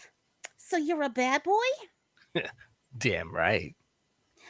You think you can handle me? Oh, I know I can. Now, sis. Role reversal, take two. Now, sis. Now with this. Yeah, she grabbing on that thing. I ain't gonna hold No, Now, I ain't gonna you hold know, it. when you grab it, you hear a thud. are not they're not blood ain't flowing to the right parts in order to get this man to realize this might not be what exactly it is that he was looking for. Yeah. Is this what bad boys like? Yeah, that's it. How about this? Turn the page. God damn Turn it! the page. Shut it! We go through this every week. I know. Turn the page. Okay, look. JK. I'm sorry. Mm-hmm. How about this? You said it with such attitude. How about this? It's Oh, on you, yeah. man. You got the I gun. heard what you said. Don't yell at me. Oh, yeah. I like it rough, baby. You ain't seen nothing yet. Hey. What the fuck? Ah. Keep your eyes open, baby. I love watching the life fade from a man. People live their lives never knowing they're in danger. Excuse me. Huh? This is gonna be rough. Maybe if they did, they wouldn't need me to save them. You don't mind if I cut in? Blick up. Ooh, ew. Grody. I missed a whole. Okay, y'all are gonna have to hold me just for 2 seconds. The pages got stuck together as I was doing all of this. So here's what we're that's gonna what she said. Yeah. Page is stuck. Yeah. Hush, you. Hush. Yeah. Here's what we're doing. This is what we're going to do this evening. Okay, so we're on this particular panel right here, ladies and gentlemen. She has run it through the old broad that is down there in the corner. And I will read as such. Sometimes I regret leaving the witch hunted organization. These low-level witches aren't even worth my time. Well, if it isn't Giselle the Seductress, better known as the Cougar of Queens, I never expected to find you at a dive bar. Good thing my band plays here on weekends. And then, Damn it! I can't die here, not now. God damn it, I had it. I was trying to help. Don't yell at I me. know. Lucky for me, I have insurance. Ooh. Oh, there we Hey, go. I was Homie talking got to you. Oh, look at this. Homie got Thank you, aerated. Aw. You can have him. He's worthless to me now. Sorry. Oof. Going somewhere? What the hell is wrong with you? Can't you see he's bleeding out? He can die for all I care. You don't know how many girls he's taken advantage of. But you're an inquisitor. You can't let a human die. Ugh. Trash. Thank you, Gianna, for the assist. Bravo, bravo. Quick, Yes. Oh, Yes. Can we keep her? Hope she doesn't Yeah. eat much. I'm telling you, I don't mind. That's where you're wrong. yeah, she got an expensive face. I promise you that. I promise. Fine, you. it'll be some expensive Actually, bread. That's all I got. I need you to That's do the next all I one, got. the next 2 pages as well, because yeah, I hold myself quite deeply. Yeah, about that. I'm not an inquisitor. It's you, the outlaw, Hunter and Pepper Piper Monster Hunter. That's the title. I feel like everybody heard that guitar string there. Yeah, That was the riff that was there. yeah, I want everybody to read that, feel that riff go. That's good. At least Gotta have that hairband sound to it. Yeah.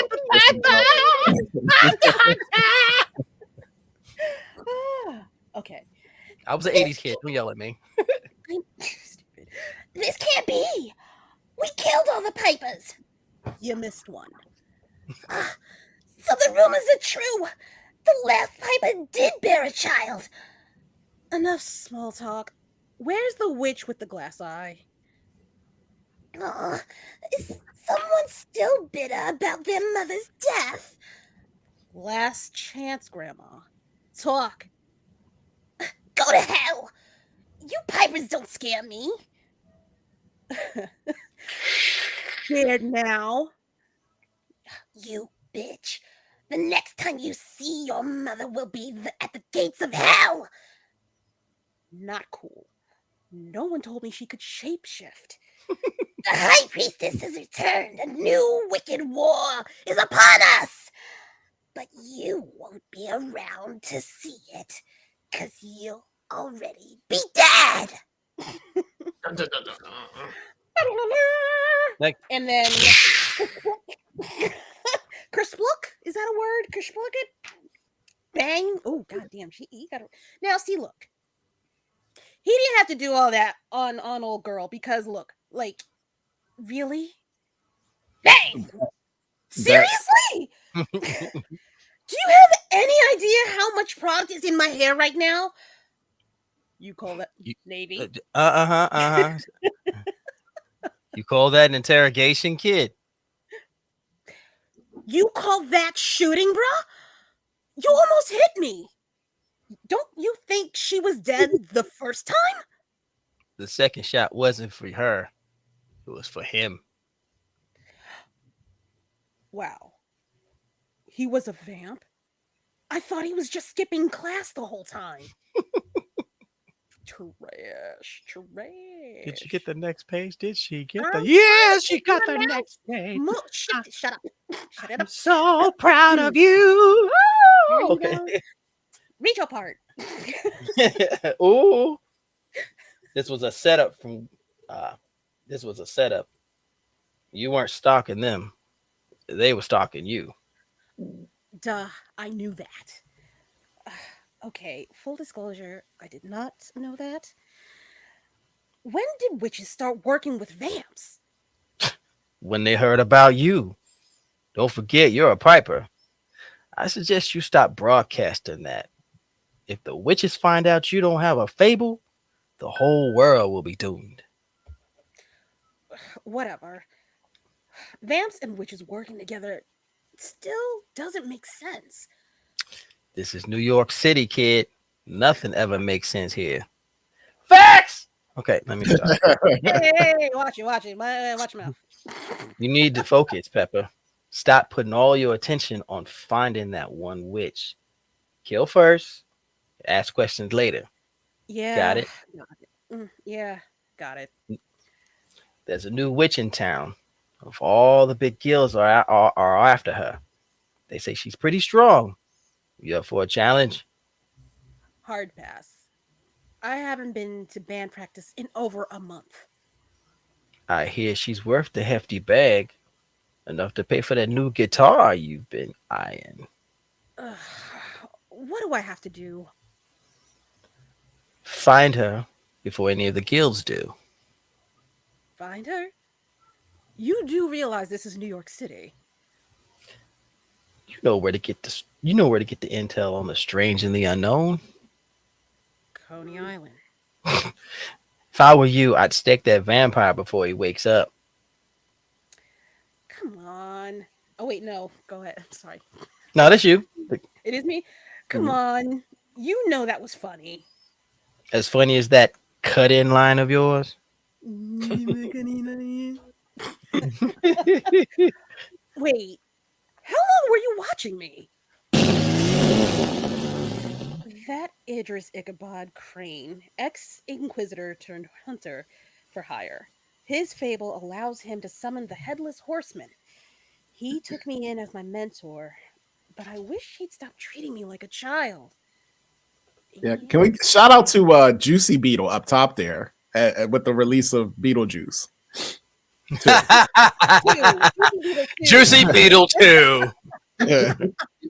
Timing is perfection. It's like you knew when you were gonna put this out or something. Oh my Oh gosh. my god. This is so everything. Yeah. Kill. Okay. The next morning. So then I told him, Black people don't put raisins in casserole. You really told him, Mom.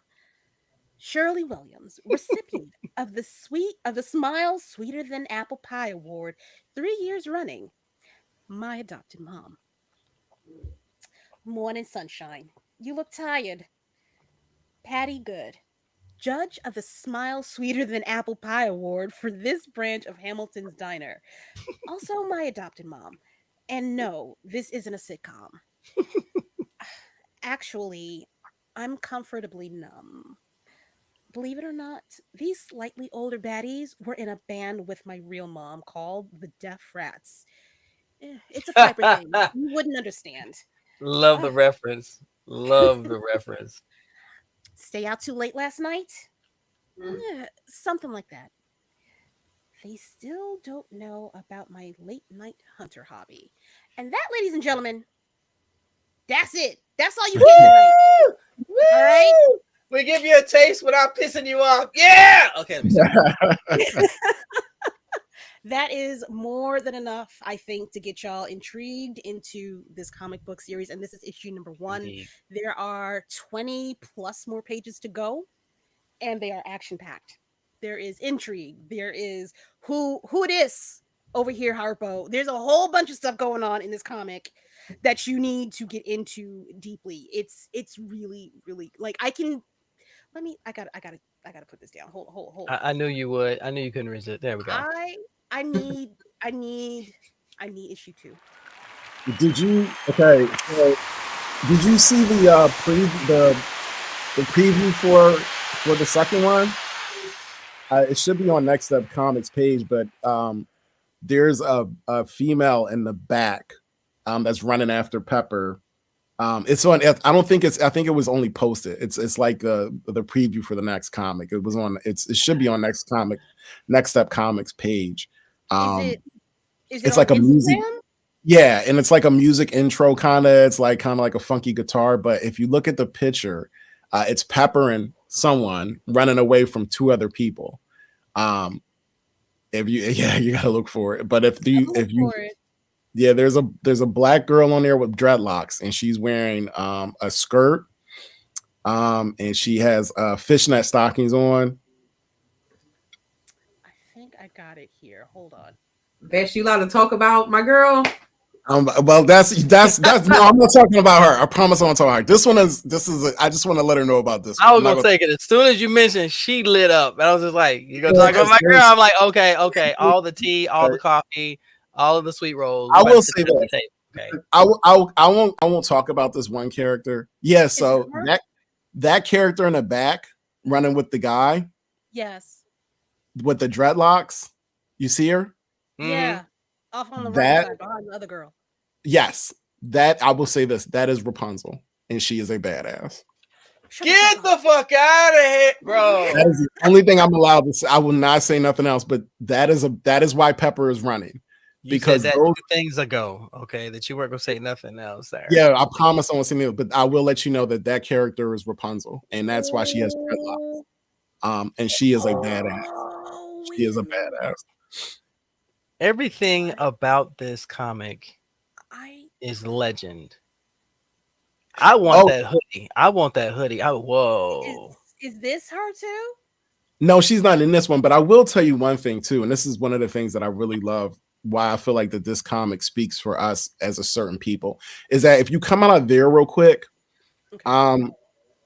and you go into the hunter's license Mhm. post.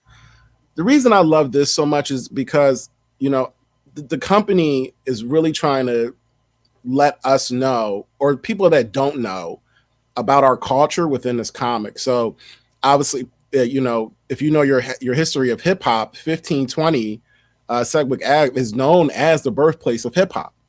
Yeah. Yes. So it's like you guys know that, but for the people that don't Mhm. know that, this is our way of saying there's history in this work. Like it's not just we're just not making stuff up as we go. We're teaching you, right? We're teaching about our culture and our heritage through this character. So if you don't happen to be African American while you're reading this story and you're seeing the things that we post, if you go Google it, which it's available, you can see that no, that's just not an address we popped out of nowhere. Mm-hmm. Musician, and even though she's a punk musician, we are still putting elements of the culture that we live in within this story, so that you can get knowledge about our culture, as well as enjoying a great story. Y'all have out y'all are Wow. okay. It is so hard for me to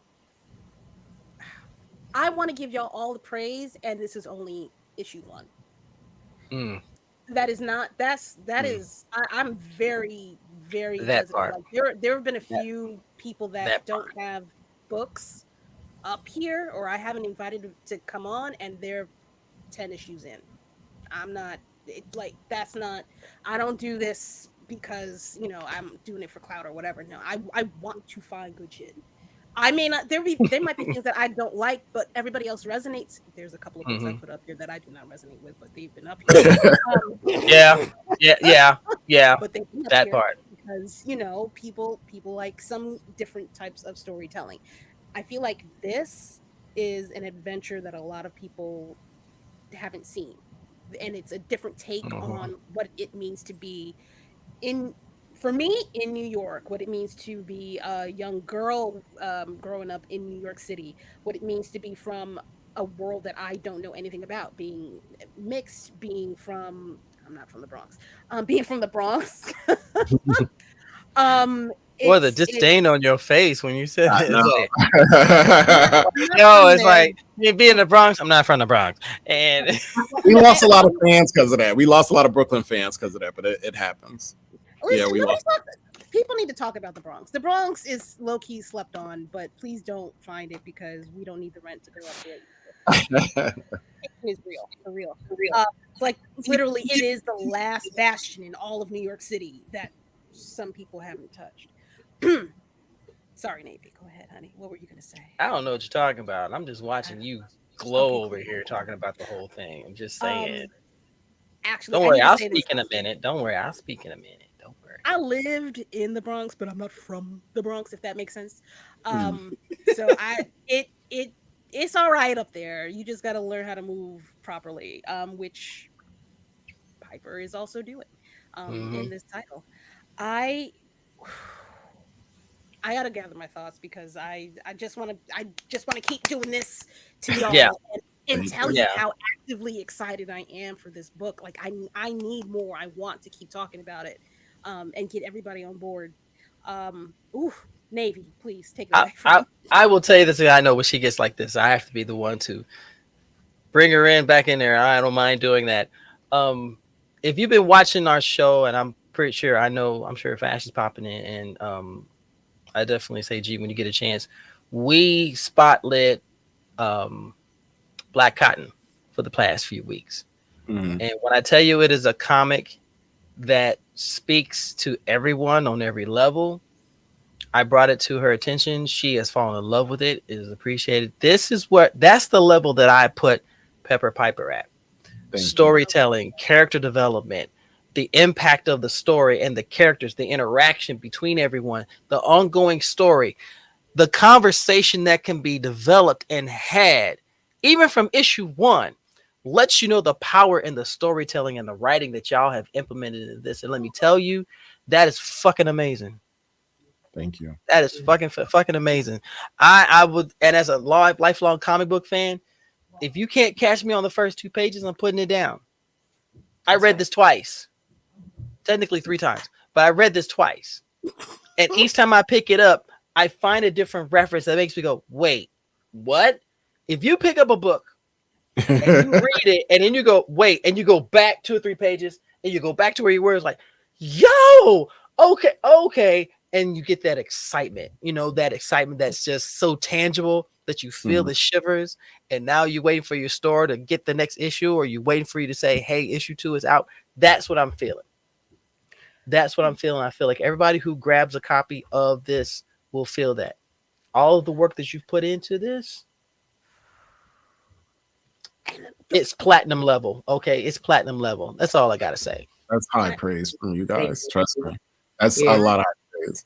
For sure. It- And it's- it's tough because it's just like when you put so much time and energy and thought and care in making something like for us, by us, boo, shout out to boo.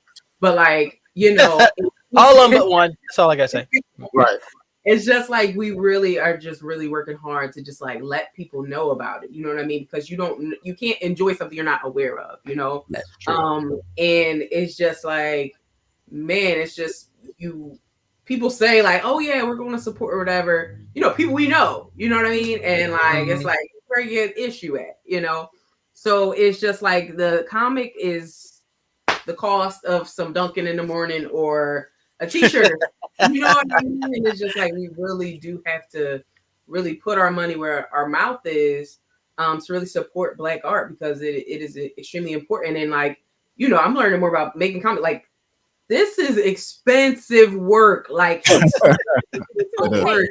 And people do not understand how much time and money and effort goes into making a comic. Like, it's crazy. So I'll add to that real quick. about that Oh, too. go ahead. I'm sorry. Go ahead. No, I was just gonna say that like one thing, to just kind of co-sign what G said is like when we first started this company, one of the things that we did was we first reached out to all our POCs that were cosplayers and said, hey, this is a comic that we have coming out. This is our company. If you send us your address, we will send you free merch. And we did that for about maybe, I want to say 20 different cosplayers. Some of them you can see on our page. But we just didn't say, hey, here we are, buy our comic. We put the work in. We sent the comics. We found influencers that we sent comics. I mean, I think by the end of this year, before the year ends, we will have sent off 100 comic books. And that's just from people that's following us online, because we were just like, hey, you're our people. You need to have this, and we don't want money to be an issue. Right. So it's not just that it's been costly, but it's been over costly, but more so because we want you to feel like that we care about you, that we're not just here just like, oh, let's just make a comic and see if we can make a quick buck off of it. Like, we are deeply, deeply married to this story, deeply married to this. And rather, I know I'm not going to say, well, I do want to say that you probably won't see a GoFundMe for us or something like that. And that's only because of the fact that we are that invested, right? So it's like we don't want to create a character, and this has nothing to do against anybody that does a GoFundMe or anything like that. But we just want the people to realize that it doesn't matter what you do, there's gonna be a second comic. There's gonna be a third comic. There's gonna be a fourth. There's gonna be a fifth one. Whether we hit a goal or not, we don't care because we are this invested in this character and we know that we need this. So it will go broke making them. But we would deeply appreciate you guys obviously supporting it because it's cool. But we just want people to know that like all of us, we're in it and we're gonna follow this through until issue 464 comes out. Please. We got to get y'all to BlurCon. Please. We got to do this. We got to figure this out. So I'm gonna drop a Blurred Station mention right now because this. Hell I want y'all. I've been trying to not hit people over the head when I find them with it, but you are what we need. You are what we need. That's my shout out Twitter. First of all, I'm cutting off you. You guys are what we need. Let me do my praise first, okay? First of all, you guys were the ones that started sharing our posts. I saw that you guys were sharing our posts, you guys were communicating, and not just us, but every other African American company that has come up with a comic, aside from comics in general. So shout out to you guys for even, first of all, reading it, having us on this page, and having a community where people can come on here and be like themselves and feel free. So, and this is not something that you guys are making millions of dollars off of. You guys take your time out of your day to do it, and you guys are always here, no matter how many people are viewing it, and you still put the show up, and you still post, and you still send shout outs to influencers and stuff like that. So shout out to you two, first and foremost, for even having this platform for me and my people to come on here and even talk about this comic, because without you, I would not be talking about this right now. So shout out to you two. It's all her. It's all her. No, Negro, stop your shit. It's all her. It's the hair. It's all her. It's the hair. I'm gonna say this.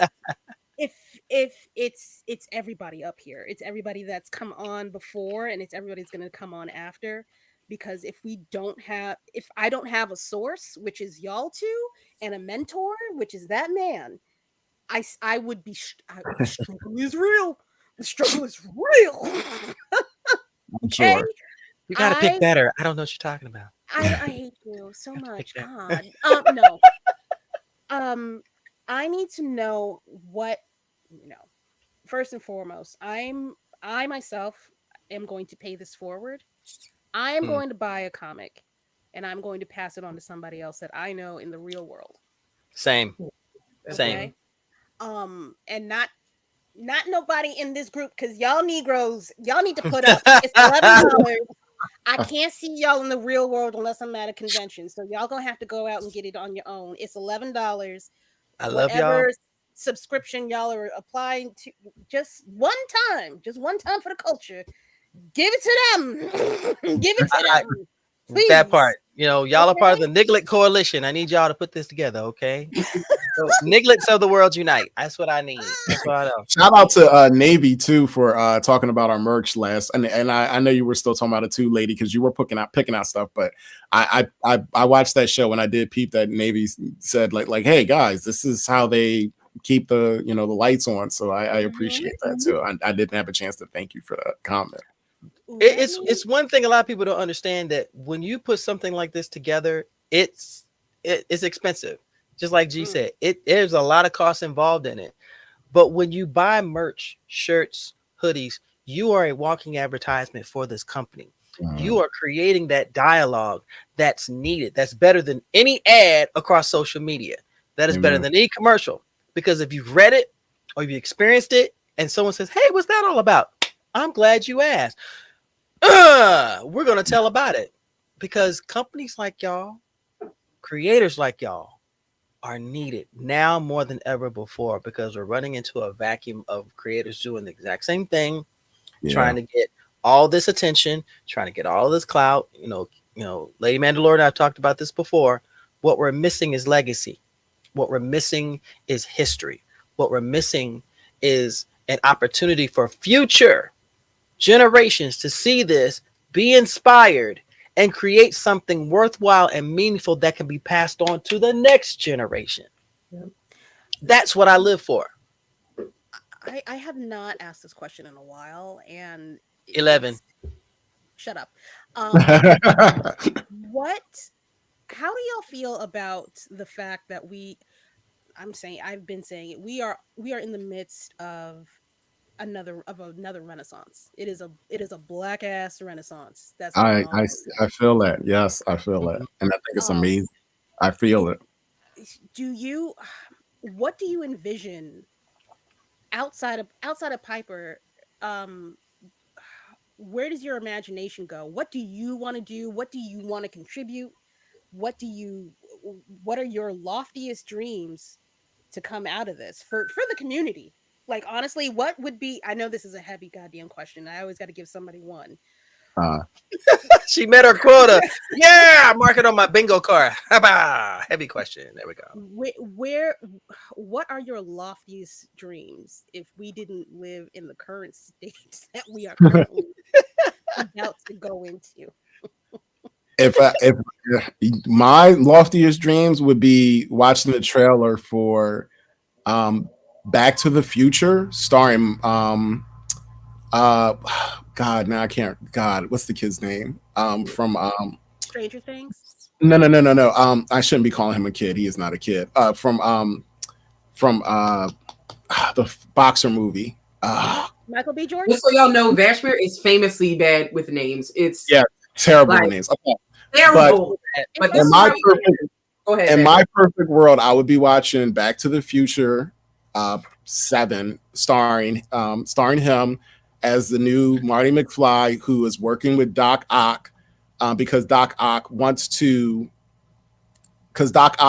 feels terrible because Marty McFly has Parkinson's and he's got it from his time machine.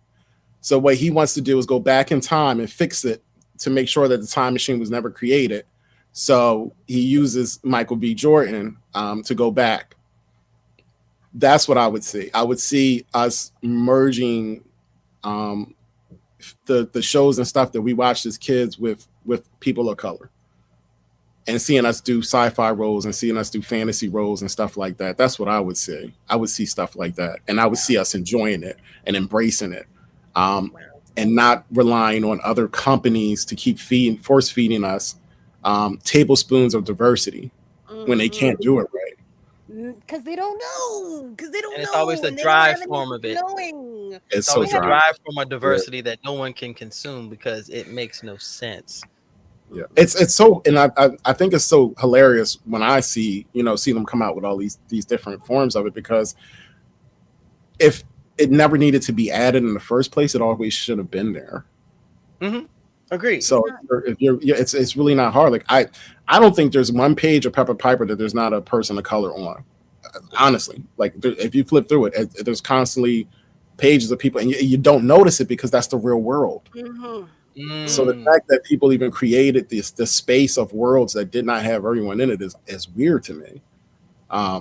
So yeah, I feel like in a lot of ways we as a community need to back away from that type of work and support different work so that we can say, this is what you should have did. Not, we'll fix it, put a Band-Aid on it. No, you messed up. We're going to go over here and do this. But what you can do is you can contact these people that we're with now, and you can ask to work with them. So I feel like there needs to be like a kind of revolution that takes place with companies. And it's so funny because I feel like we're on the verge of it because these companies are relying on influencers to talk good about their work. And a lot of these influencers are people of color. So it's like we're on the cuspice of taking control over entertainment in such a way, but we just don't even realize that we're there yet. The problem is that they want you to speak good, but what we need is honest. What we need is upfront, because there's so many snake oil salesmen out here who will say, hey, my story is great, and you support it only to find out that it's just like every other cookie cutter out here. There's nothing unique about it. And their level of diversity, like you said, it's literal tablespoon. You got one person in the whole production, but they consider, okay, we have a gay woman, we have a black man, we're diverse. No, you're not. No, you're not. And to see something like this, especially this project, I would love to see it just become a production where you have people of color who are portraying these characters who are rich, multi-leveled, and worth watching over and over and over. I can truly see that. And it goes to the whole thing with science fiction, because you realize a lot of the series that involved a principal black character became popular. Deep Space Nine, Captain Sisko. They gave this man a space station in the middle of nowhere. He had more crap going on that space station than a little bit. The man was already bald because he couldn't grow hair from everything he was going through. Okay, bless his heart. Shout out to him, because that's one of my favorites. Michael Burnham on Discovery, a beautiful black woman, beautiful, who was an Earthling, who was raised by Vulcans, and just ran with it.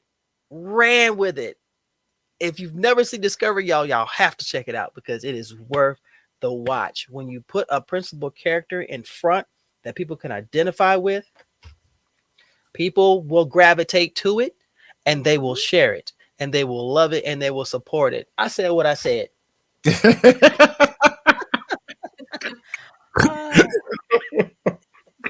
Gianna. Yes. I'm not letting you off the hook, baby girl. Oh yeah, I need your answer to what do you want out of this revolution? What do you see, or what would you hope to either? Maybe I'll make it a little easier. What do you want to contribute? I don't know if that's easier or not. It definitely is easier. Yeah. How much time you got? But no, I just want to make something that is going to last, and have a for real impact. I like long-term, big, lofty goals, and those goals are, it's part of the journey, right? But I want to make a Harry Potter. I want to make a Star Trek. I want to make a large franchise at the end of the day. I want to create children's shows that educate our young brown youth, and give them access to information that they have never had before. I want them to be able to see themselves as creatives, as professionals, and aren't just force fed, this is what you should do, or this is what you see in your community, but actually give them something to aspire to. So yeah, if I'm blessed to do that, is what I would want my legacy to be, for sure. Love it. I love it. Vashmere, I feel like that's a different question I asked her, but what? Nah, hell nah, bro. You don't need to answer that, because you got Pepper Piper right here. We got a whole thing going. I was gonna say, what you making, Nobby? You got it in the bag. You've got to vote for you making Harry Potter. I hate to put that down right over your face. I'm so sorry. Oh no, you got me sold on Harry Potter. For real. Lord have mercy. Here's a funny story I got to tell you guys one day about that, but I'm not going to talk about it now. Yeah, sir. This is going to lead. Let me tell you something. If I tell you guys about this, it would go down a rabbit hole that you would never imagine. It would be a rabbit hole that you never imagine. You know what this means? I promise you. You got to come back. You got to come back. I would have to. Means you have to come back. You and G got to come back. Yeah, G, you ain't off the hook on this one either. You coming back? No, of course. And we're hoping to get to New York Comic Con and San Diego Comic Con and BlerdCon and every kind of con. We gonna be con artists. That's how much. Okay. So we're trying to figure out those details. I never thought someone would strive to be a con artist. Hey, we're going to be con artists. Yeah, we know that's where everyone is. So we're I think one of the things that we're waiting for is to get to one day and see somebody walk down, either dressed as like Pepper or Idris. That's what we're really looking forward to. That would be awesome. That would be just such a cool thing. I I'm gonna don't say see if you how make a it's character not. with a white beard and is bald, I got you. Look, Navy, I got you. You see, you guys haven't seen the Inquisitors yet. Right. Oh God! All right, last thing. Listen. Last thing. Okay, so here we go, and then I'm done. Right? No, you're not. I don't know why you tell that lie. Why I do you tell promise that you, I'm lie? done. Listen, Why you lying, yo? You're like, I'm done. You said that if 2-3 you times. if you open the comic book, go to the page where Pepper is walking with the orb. Is she walking through the statues? No, not that one. The one where she already has the orb. Okay, wait. Flip. Yeah, flip. Keep flipping. One page, I think. Ooh, wait a minute. One Yes, page? you didn't even talk about the werewolves. Shh, you better not. Right. Okay, yeah. So here's the thing. They're in the Inquisitors wing right now, right? Right. Look at the door. The doors have names on them. Wait a minute. Oh, let me go back. Right. The lady's face. Midas. Oh. Okay. What do we know about that? Sawyer. What do we know about that fable? Golden touch. Golden touch. I'm done. I'm not saying anything else. I'm done. I'm done. So he may look like Navy. I'm saying he may look like Navy. I don't know. You think you slick because I'm looking at PRD, looking at Sawyer, looking at I'm looking at Nemo, I'm looking at Akira. Sir, you ain't slick. You ain't slick. You ain't slick. Wait. You got Kira in there? Wait, Kira? Inquiring minds want to know, and guess what? You have to figure it out. Tune in next time to Pepper Piper. Hold on. Pepper Piper issue 2. When are we? When? We are aiming for February 15th. Perfect. That's before Blurred. Perfect. Yo, that's a month before Blurred. I'm down. Y'all should come up in March. I'm just saying. I'm just saying. If y'all accidentally find yourselves in Arlington, Virginia, March 6th to 9th. We can make that. I can make that. I'll make sure we make that. Yeah, and we'll come. We'll come with a truckload of comics. Sir, Navy, do you have any influence upon their influence within the walls of Blerd Con?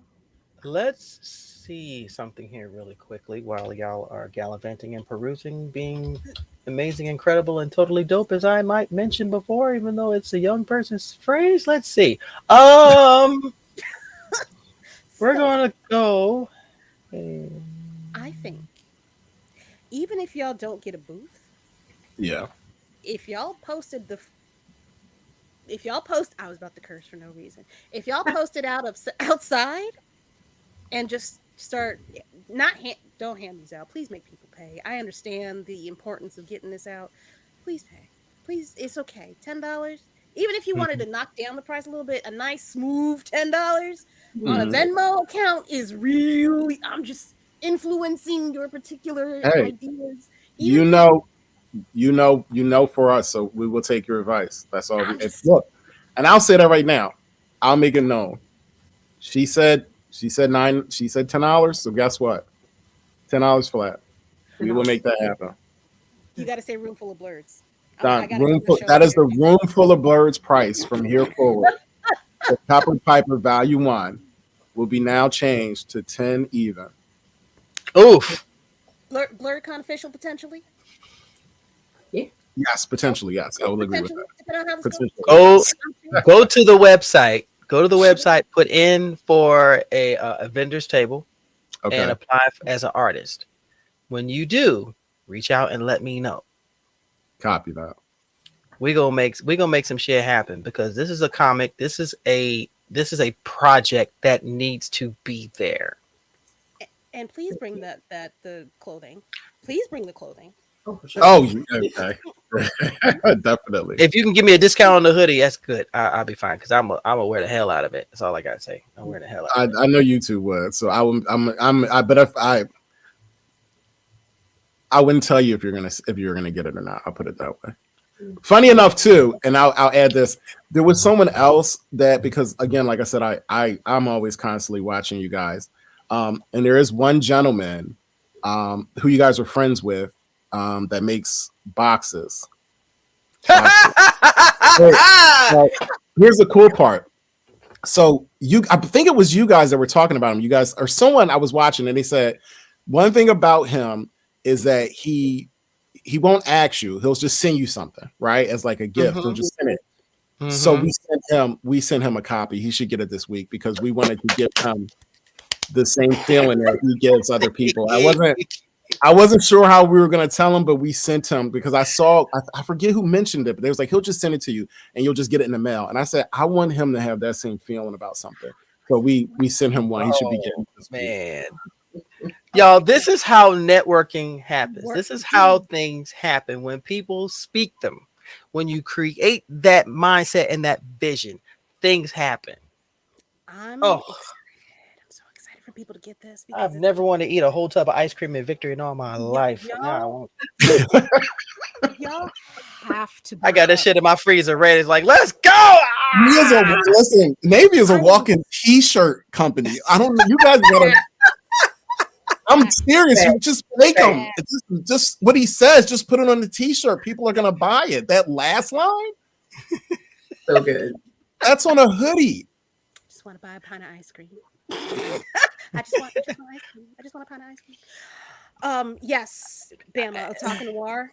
Hanif, Lord, Jesus, Mary yes, yeah, Hanif was one of the sweetest guys. Y'all better be prepared. I promise you, y'all better be prepared. I don't know who does your printing. By the way, the texture, this book. I love the cardstock cover. I love the cardstock of everything. It's beautifully done. It's good. If you're a book person, like going in one of those boxes over there, right there. You see those boxes? It's going in one of those. It feels like a book, and I love it. But that's me being a book nerd. Y'all, is there anything that y'all need to pitch, plug, tell people about? Gianna, I'm looking at you because you trying to be humble sitting there in that corner. I'm gonna tell you, you got a whole Emmy sitting right there. I'm just saying. I'm gonna tell you right now, Gianna has. I'm gonna tell you what, and Gianna has that face. I've been watching her the entire time. Do not let that face fool you. She will sit there and just. But in actuality, she is inside going, "Oh my gosh, flips and double gangers and somersaults and everything." It's just like I'm fireworks. Fine. That's why you're wearing that hat, because your hair is just standing on end with your ideas. Yeah. That's right. Facts. Who wants to go first? Because I know y'all are writers, so y'all constantly got something cooking in your brains. Is there anything coming to life for anybody or working on something that y'all want to plug, promote? Shit, even if it's for somebody else, but please be you. Oh, first, I'll let the master kind of end it off. Like, yo, I'm gonna tell you right now, don't bash the face that you made is the face that I make when she does the same thing to me. I'll let the master go. Now I gotta try to live up to that, right? you have with this right here and everything else that's coming. But I'm working on a feature-length documentary about the toxicity in hair products marketed to Black women. So I'm hoping to have that completed sometime early next year. But it's not a conversation about texture or Black girl wear your hair this way. Like that conversation is very tired, right? So, this is for Black men too. If you put things in your hair and in your beard, this information will be, applicable to you. Looking at you, Navy, with that incredible beard you got going on. But yeah, it's just about knowing better so you can do better, right? So learning about these different harmful chemicals, how it affects us, and the different legislation, trying to be put into place to protect our Black bodies and Black minds. So I'm hoping to do it kind of like in an experimental fashion where I play this character essentially who is ignorant about hair and hair products and things like that, and speak with one of my main characters who is a 2-time survivor of triple negative breast cancer, which is like a very aggressive form of breast cancer. And she has an organization called My Style Matters based out of Atlanta. Tia Tomlin Harris, who was just actually celebrated on Good Morning America a few weeks ago. So she's doing incredible work, just letting the community know, doing this for us, so that way we can live happier, healthier lives. So that is what I'm currently working on right now. I need to talk to you behind the scenes because I just bought something and I need to make sure that I'm not making a mistake. We're at for sure. Mr. Valentine, Yes. what you got? I know Um, you got something. You know what this is the all about, man. Don't act like that. You know what this is all about. so I do have God. All right, so I guess I'll officially announce that the Pepper Piper Monster Hunter screenplay is finished. It's actually actively titled Pepper Piper and the Band of Misfits. So I'll be spending the next couple of months pitching. But it's ready, and it's good. I'd Mm. enjoyed it. So we'll see what happens. Woo! Mufasa. That's all I I gotta say. I Mufasa. I Okay. need you. I need to make I'm a harass you after this. You can try to ignore my DMs as much as you want. You know what? When But the I'm recording's I'm over, she'll be like, "Okay, so tell me what the hell." You know, Yeah. she could have just said some shit. It's not how it's going to work. No. Come over here. No. Come over here. Let's do something. Let me show you something real quick. Um, Yay. I'm sorry. I'm just stuck. Lord. Cast me as the Um, narrator. I'll do it. Oh, okay. I have a narrator, so like, of course, of course, Please. I love narration. Um, Boy, oh boy, oh boy. Breathe. Breathe. Come on. Okay. You got this. I'm so glad that y'all exist. I'm proud of y'all for pursuing and not letting anybody take your shine away or tell you no and you took that for gospel. Um, I'm very proud of y'all and I don't get to Mm-hmm. say that very often. Mm-hmm. I'm exceptionally proud of y'all. Ooh, I love it. Navy, do you I don't do you have any more words for our guests? The pride that is felt from reading this, holding this as a father and then a grandfather, this means everything. To know that this story is now being told and people can embrace it. The next step is to get more people to read it and to appreciate it more and to get it out there because I want creators like y'all to Mhm. shine. I Mhm. want the stories that y'all write to be heard. I want the illustrations to be seen. I want the movies to be made. I want the shows to be made. I want the soundtracks to be done. I want it all because we are long overdue for Yeah. something incredible like this to come out there that is not cookie cutter. It is not focusing on what I'm sorry, and I'm gonna say this, I'm racist, what white people want, because the stories that need to be told cannot be told from a caucasity persuasive, so-called caucasity point of view. Okay, um, what y'all are doing is These are magic. facts. What y'all are doing is absolute magic, and I am here for it. Do not stop. The pride that I have as an older blurred is indescribable. Yeah. And I can't thank you enough for gracing us and giving us the honor of reading this and to Yeah. tell more people about it. Trust me, I'm a big mouth. I'm a big motherfucking mouth. When I get a girlfriend, she gonna hate me because I got a big motherfucking mouth. Good Lord, she can't. She's not gonna be able to hear you. I'm gonna give her headphones because I like her. That way she ain't got to worry about the noise pollution. Hey!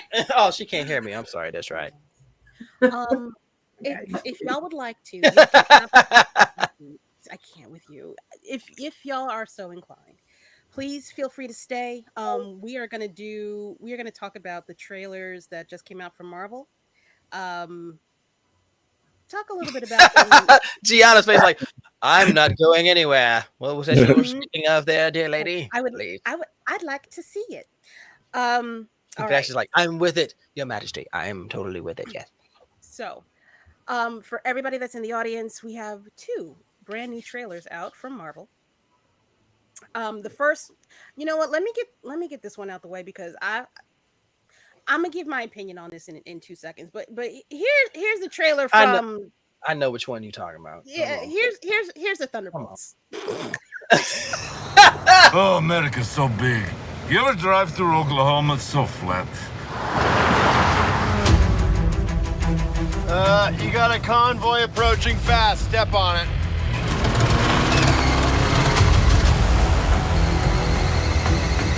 Come on, baby. Okay, a bit faster, please. Lexi! Okay, don't worry. Engaging defensive measures. Oh my god. Wait, that's not supposed Oh my god. Walker, shield!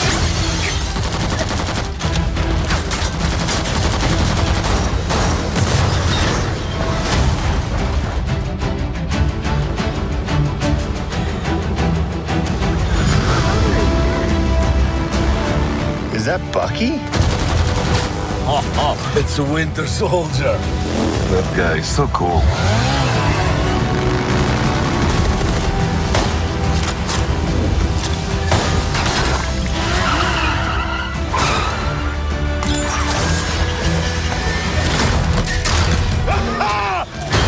That's what I talk about! That's not good.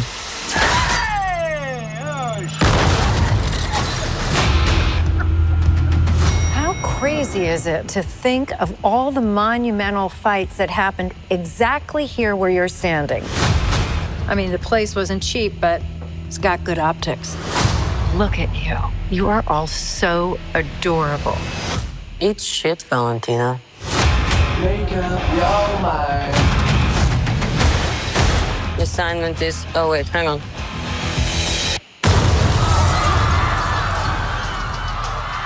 Assignment is complete.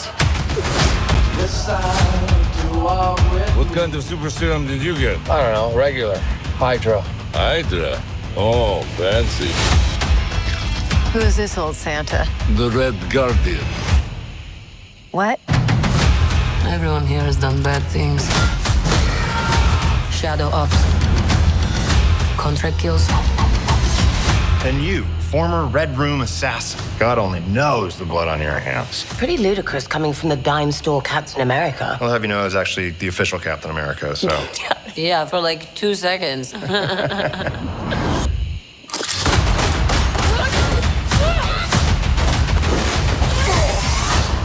Getting so tense in here.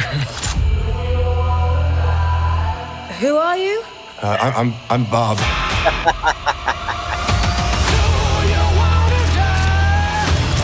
We're just drifting. And we don't have purpose. You can't escape the past. So you can either do something about it now, or live with it forever. So what, we all just punch and shoot? We are the Thunderbolts! Can't call ourselves that. Thank God. The Thunderbolts. It's a cool name.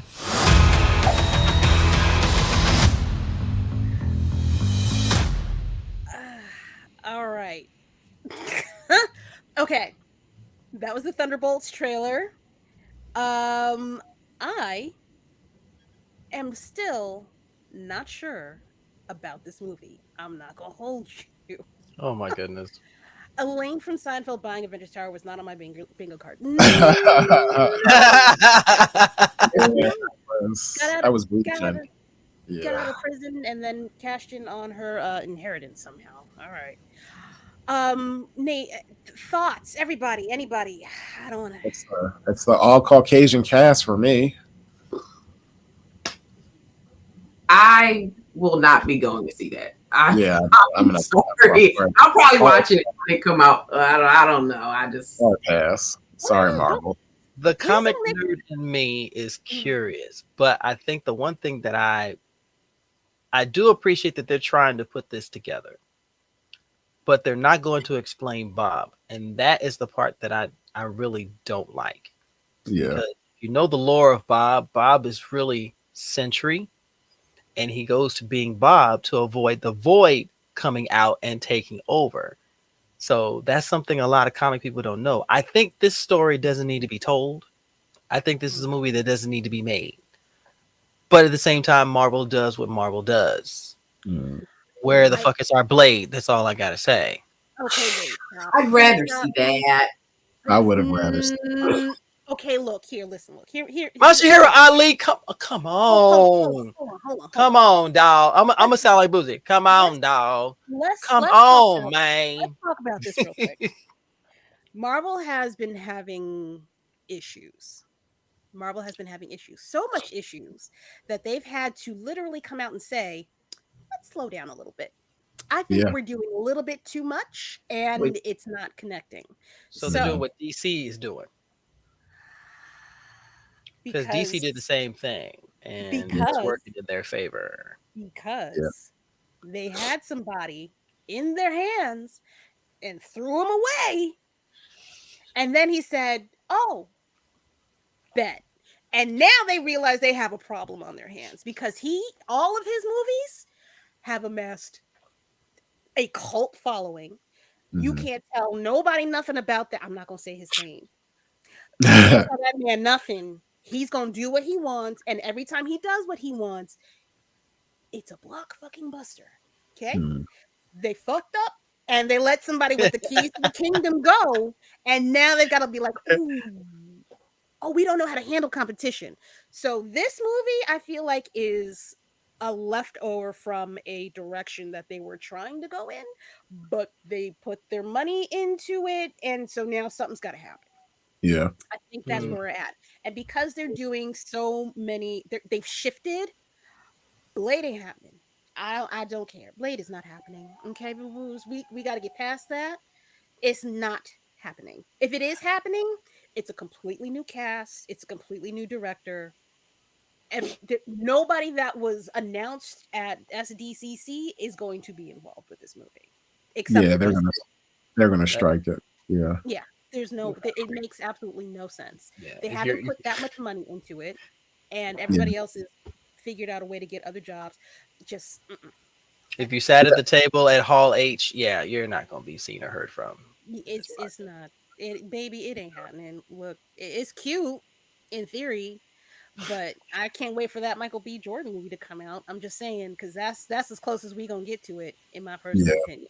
And they should have given that man that goddamn movie because just dumb fucking moves. They just be making dumb goddamn moves, and they keep cutting their nose to spite their face for no reason. Here we go. Breathe. No. Okay, so. You hyperventilate, you fall off the bed. I don't know what to do after that. No. So I need you to breathe. I say all of this to say I want a war. I want to knock down, drag down, pull him by the hair, kick him in the teeth, talk about your mama dirty, sleep with your best friend's ex because type of fight between Marvel and DC. That is what I want. And the only way that we're going to get it is if we have good competition. Enter the man that I won't mention because I respect him a lot. And I think, and I can't wait. Can't wait for that Superman movie to come out because it is going to be good. It's going to be. Yeah, he's going to do good by that. It's going to be nasty good. It's going to be nasty good. And I can't wait for Marvel to have their ass handed to them for the first time in over 20 years we're pushing? Yeah, they've been running pretty well. Yeah. I can't wait for that shit to happen. But please, everybody else go around the room. She's finally breathing, so I guess I'm so sorry. Because you hyperventilate, you too far away from me. It's like, thank you for coming. God bless and good night. And then just close my camera. Just have the window closing background noise play in the background. I think he knows. I think he knows where I always feel like that he personally thought that Hollywood really didn't take him that serious. And I feel like that now that they gave him the keys to that kingdom, he's like, all right, good. Now I can really show you guys what I'm capable of doing. So, I mean, like, I think he made two really good statements that stood out to me. One of them, he said that he was giving his VX team a year and some change to do the VX because he feels as though that's what they need. And I've heard that Marvel has gotten, bad press about the fact that they rush their VX artists to get things done quickly just to turn. So I feel like he's because he has the keys to the kingdom, because he knows the business so well, that he's going to make sure that everything is done, the way it should be. And he may set the standard at that point, which is going to really screw Marvel over because, they're very hurry up, package it up, put it out, make money off of it, make toys. The toys look better than the CGI that they're putting in the damn movies. I know, but that's a mess. That's Disney. That's Disney's train, though. Disney is very, they're very package it up, put a, yes, we are. They're very package it up, put toys out, make a cartoon, make money, move on to the next one. I would genuinely love, and I've talked to a few of my other friends who are comic fans too. I would love to see a comic company other than Marvel and DC come out with something from their ranks that not only blows it out the water, but it becomes an alternative because It's been Marvel and DC, Marvel and DC, Marvel and DC this whole time. Sure. So when The Boys came out on Amazon, yes, it hit like a gut punch because one, they didn't pull any punches. They told the story. They modified it for TV, but not so much that it took away from the spirit of the story. Because if you read the comic, you already know. Right. If somebody comes along and does that, I think it would be phenomenal. And you know what's funny? If you're a comic fan, you already have stories in mind that you've read from independent companies that you would love to see cinematically, whether if it's a miniseries or as a cinematic feature. I'd pay. That's so funny. I was going to say Invincible. I'd have paid $17 in popcorn to see Invincible. Live action or animated? Live action. I would have loved to see that. Yeah. I would love to see Irredeemable live action.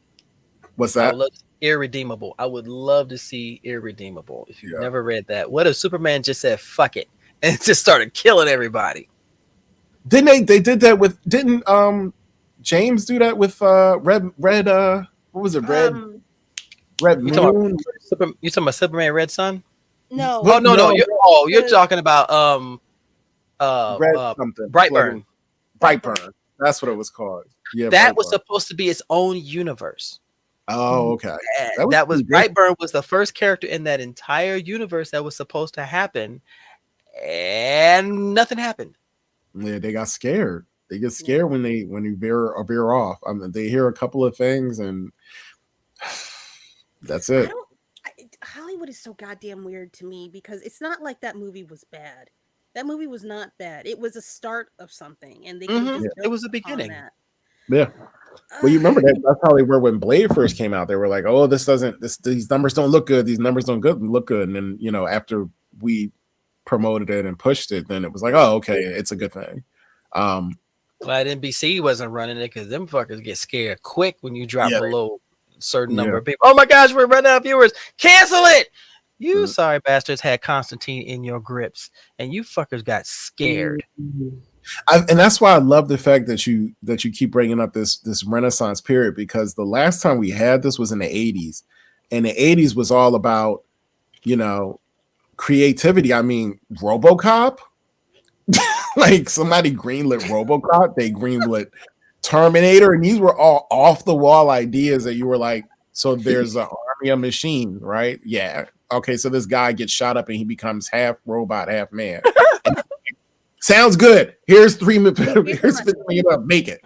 And they became cult classics, but that was the time period of that. And then what happened was that after so many different failures, Hollywood was like, all right, no, we're not taking any more chances like that. That makes me think that Key and Peele skit when they're like pitching gremlins. Do you remember that? I know for a fact this is how terrible it is. I can promise you. So I don't know if you guys noticed, but do you know that they fired the director? Oh, that was so. Oh my gosh, I'm sorry. Planet of the Apes like 6 or 7 times. Yeah, because they literally met with him and said, all right, so you know this part in the bridge where they're all fighting? And he was like, yeah. And it was like, that's all we want for the next one because that's what everybody liked. And he was like, but that's not telling the story of Caesar. And they were like, yeah, we only care about that. Everybody liked that part. That's what everybody's talking about. So he was like that's what you're fighting against. You're fighting against people that are only concerned with the things that you're excited about. They're not excited with the what you're creating, right? The legacy. Yeah, no thanks.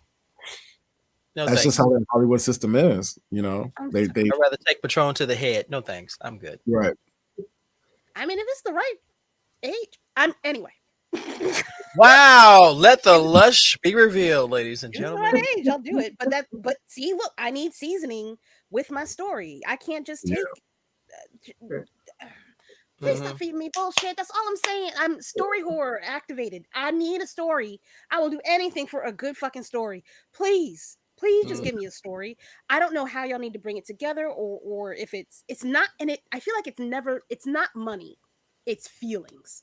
It's never what the story brings to the table as a whole. It's how some executive, or sometimes the director, or sometimes the writer, how they feel about a particular thing. It's not that it shouldn't be in the movie. They don't know how to connect with it. Yeah. And so it gets left on the cutting room floor. Meanwhile, people that have reading comprehension are able to see past that and say, well, wait a minute, that's integral to the plot, Harry Potter. We need to see this particular person in this movie because it adds to the depth of the storytelling, and then it gets thrown to the fire because somebody's like, Oh no. When you have that muggle when you have that muggle in the boardroom who doesn't understand the source material, but they just want you to greenlight all types of bullshit. We need to let the muggles go back to the cafeteria where they belong and let the creative people who understand the genres come up to the boardroom and go, yeah, no, fuck a clown. What are we doing? What? Okay, we need to change this. I'm gonna disagree with you a little bit, because you need to have normies there talking to the people that are too deep in the sauce to realize how deep they've gotten into it. Here's the problem. There are no regulating normies. There are no regulating normies. Hold on. You've got to be able to explain to them why this is important, and have them try to reach your point and then come to some kind of happy medium. I feel like we haven't gotten that. It's always yes or no. There's never any, all right, well, how do we blend this together to make it cohesive so that we get that feeling still, but we're saving money? And I agree with you. I agree with you. The problem is that when you do have that regulating normie, they realize that they could say yes or no with no middle ground. And instead of letting a story be told that should be told, if it doesn't benefit them, they will cut it. They'll scuttle it. Yeah. There have been so many projects that have never made it because there was that one guy in the room who did not understand the character, didn't understand the movie, didn't do his research. So he said, nah, I'm good. We're not going to approve this project. Excuse me? And that's why Nathan. That's why y'all don't get Blade. And that is why y'all don't get Blade. Yeah. That's it. Basically, sorry, go ahead, lady. I feel like we're in this moment in time where the artists are like, you don't want to listen? Bet I'm gonna go take my shit elsewhere. I'm gonna get my iPhone and shoot this shit on my phone and edit it on my laptop and make $1 billion. Have a good night. Renaissance. It's all about and that's where they're gonna suffer, you know. But the only thing I think that hurts is that, you know, when these movies like the Thunderbolts drops, everybody runs out to go see it so they can be the first person to talk about it. So then everybody else goes and sees it. So they still make money. Yes. I don't know about that anymore. I feel like a lot of people are like, especially with Marvel fucking up. Yeah. People are very much, I'm gonna wait. You go see it first. You at a matinee or sneak in and tell me about it. You got that guinea pig in the group. You go see it. Yeah. See how it is. Yeah. Because that does not look like that should have got greenlit at all. No. Yeah, I don't know. I was just bored. Like, I was low-key just bored. The most of I saw it before. The explosion. And I was like, oh, an explosion. But yeah. you know, like, I mean, it was cool. I was just like, all right, when they gonna play the next one? Like, I just was like, you know what I mean? It's just mentally, I was checked out. What was the difference between that trailer and the trailer for the one with DC with Will Smith? I didn't see the difference. It was still meet this badass character, meet this badass character, meet this smart wise ass character, and then they're all together. Like, but they're gonna work together. They're trying to do Justice, not Kill the Justice League. They're trying to do Suicide Squad, but it's like even Suicide Squad was disappointing to some degree with me. Like, yeah, but at least when I saw the trailer for that, I was like, oh, all right, yeah. But it's still leftovers. Like, it still feels leftovers. Yeah. And I feel like that. Yeah, like when Iron Man came out, that was huge. Iron Man came out, that was huge. You know, Captain America came out, that was huge. Spider-Man, even though we've seen it a million different times, it's always nice to see a different take on it. But now it's just like, who's that? Who? Wait, what? Like, okay. Like, I know people that go see comic book films that don't even know comics book. They aren't readers, and they're just there because somebody brought them to go. Whereas though, because it's so far, like they've gone so far into the universe that it's like people kind of like to reference me back with the D&D. Is like people are like, how am I supposed to catch up with you? Like, it was different when it was just Iron Man because I saw that legacy being built. But now you're talking about, this person isn't in that universe. They're in another universe and you're like, wait, what? Okay, well, so I have to read 60 comics to catch up with you. Yeah. I had this discussion with someone when it came out with Captain America Civil War. I did not like the fact they turned it into a movie because the series had so many layers to it that they could have turned it into its own storied franchise, culminating into a giant ass fight. And when I saw it, I said, why did you do this? There were characters that could have been brought to the forefront, especially characters of color that were integral in the story and what happened with them. Now, I do like that they're introducing the Young Avengers. I don't think they're doing it quick enough. They're sprinkling it in and they're using other movies, Thunderbolts, that should come out. We're just like, no, we know about America. We know about Kate. We know about Patriot. We know about Wiccan. He's looking for his brother Speed. Hulkling is going to be coming into this thing soon. You have the Young Avengers, so give that platform. I don't know how much time they're. That's another story. All right. Oh, don't worry. They gonna come back. We're gonna finish this topic discussion. We're gonna continue. All right. This is gonna be a part 2. I'll tell you right there. Certainly, if you'll have us. All right, we're gonna move on to the final trailer of the evening. All right. Here's a trailer for Captain America. Oh God, Brave New World. Okay. You asked for me. Here I am. You want to help me? Is there anything you remember? Ladies and gentlemen, the President of the United States, Thaddeus Ross.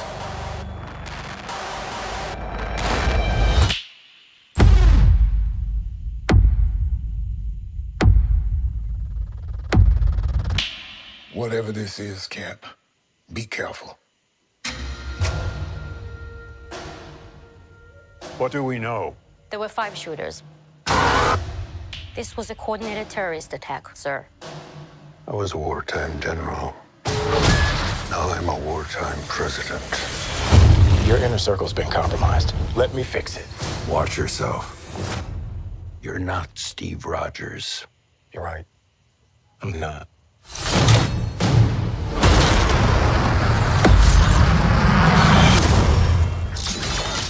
Wait for it.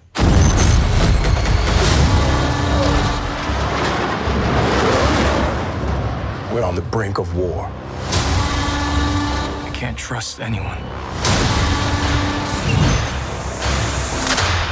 Nothing about this feels right. Captain America. You ever ask yourself, who's playing who?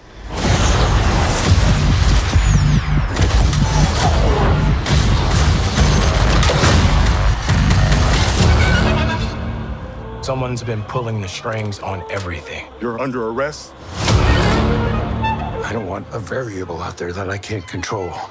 Stop! Captain America caught without his wings. You like to play dress up and blindly execute the state's orders. Don't say I didn't warn you. What if this is a trap? You don't even know what this is.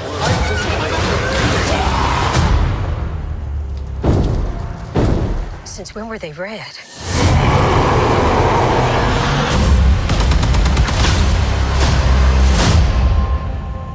You want me? Come and get me!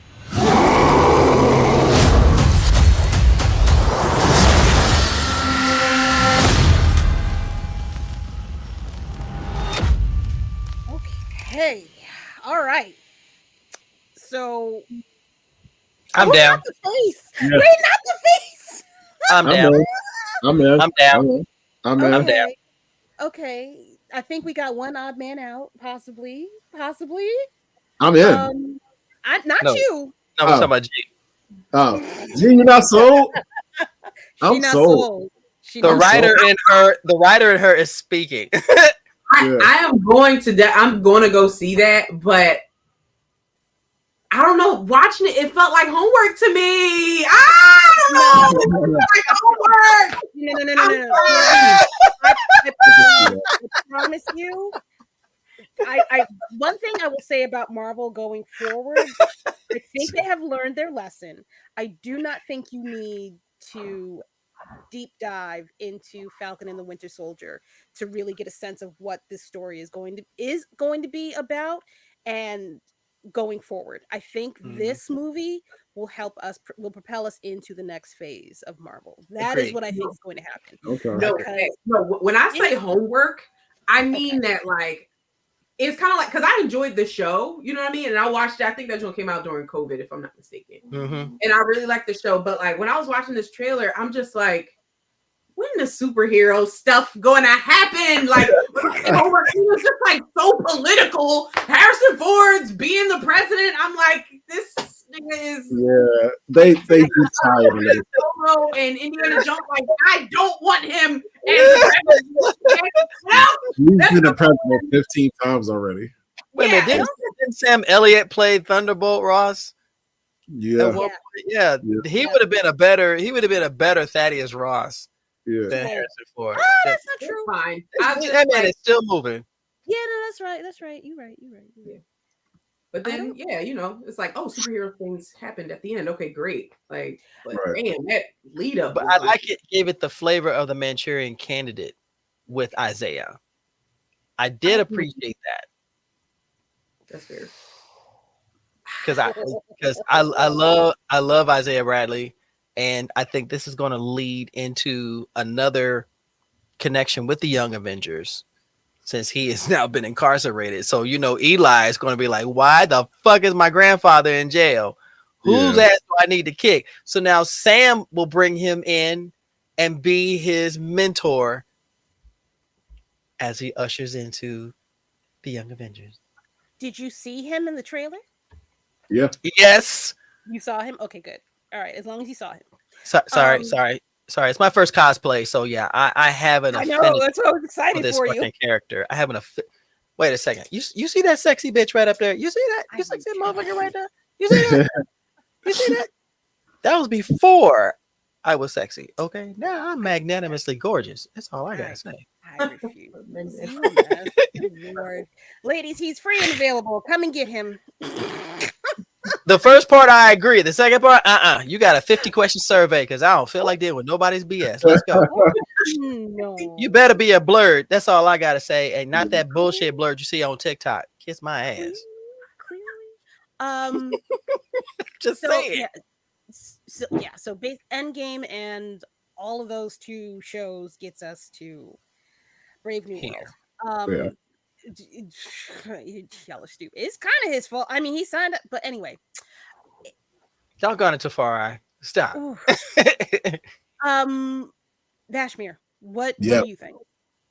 I would see it. I mean, they sold it well, but I do kind of see what G is saying is like, if they keep pushing them I feel like they keep leaning on the political stuff because they're running out of story, to a certain degree. I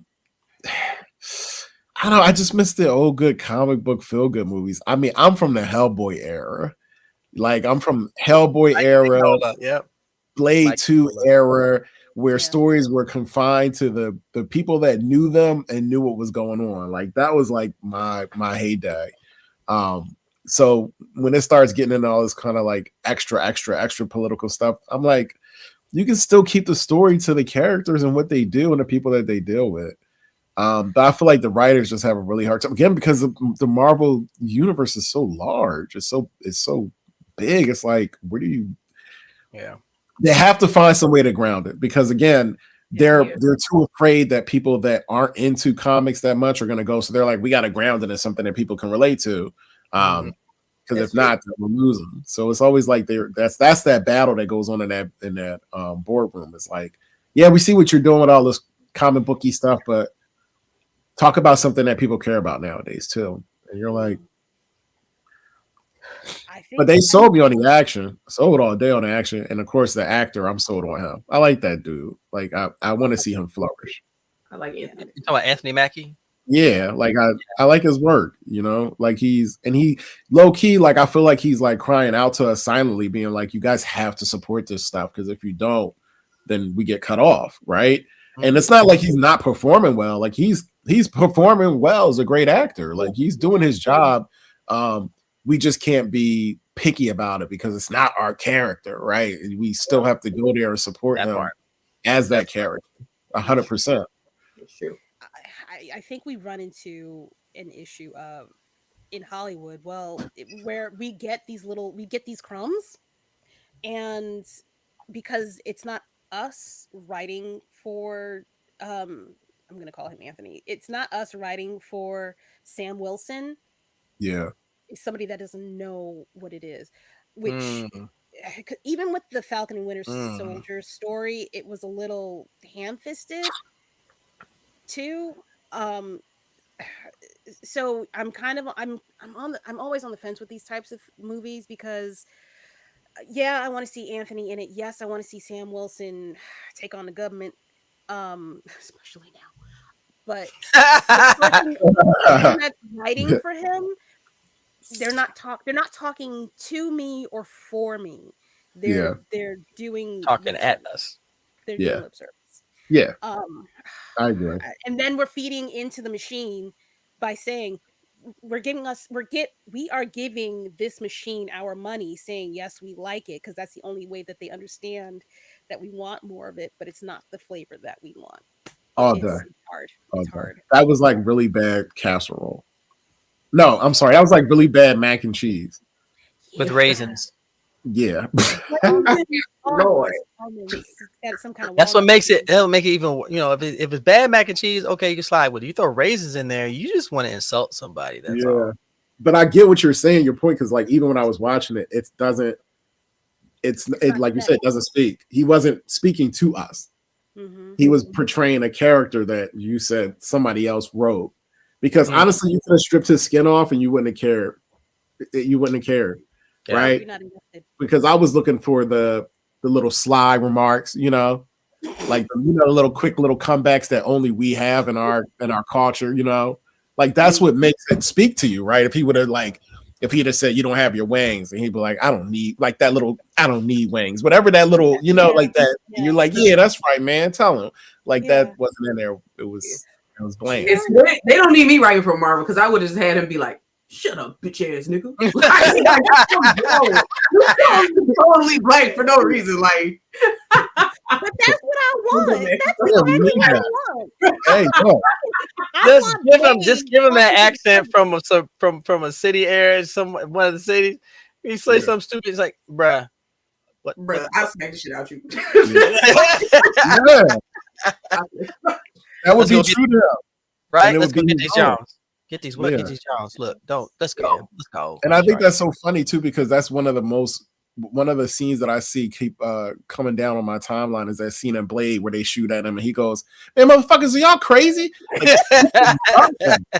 it was so real and authentic, and I loved that. I remember I laughed when I saw it the first time. So it's like, Yeah, they are robbing us of our culture to make us fit into theirs.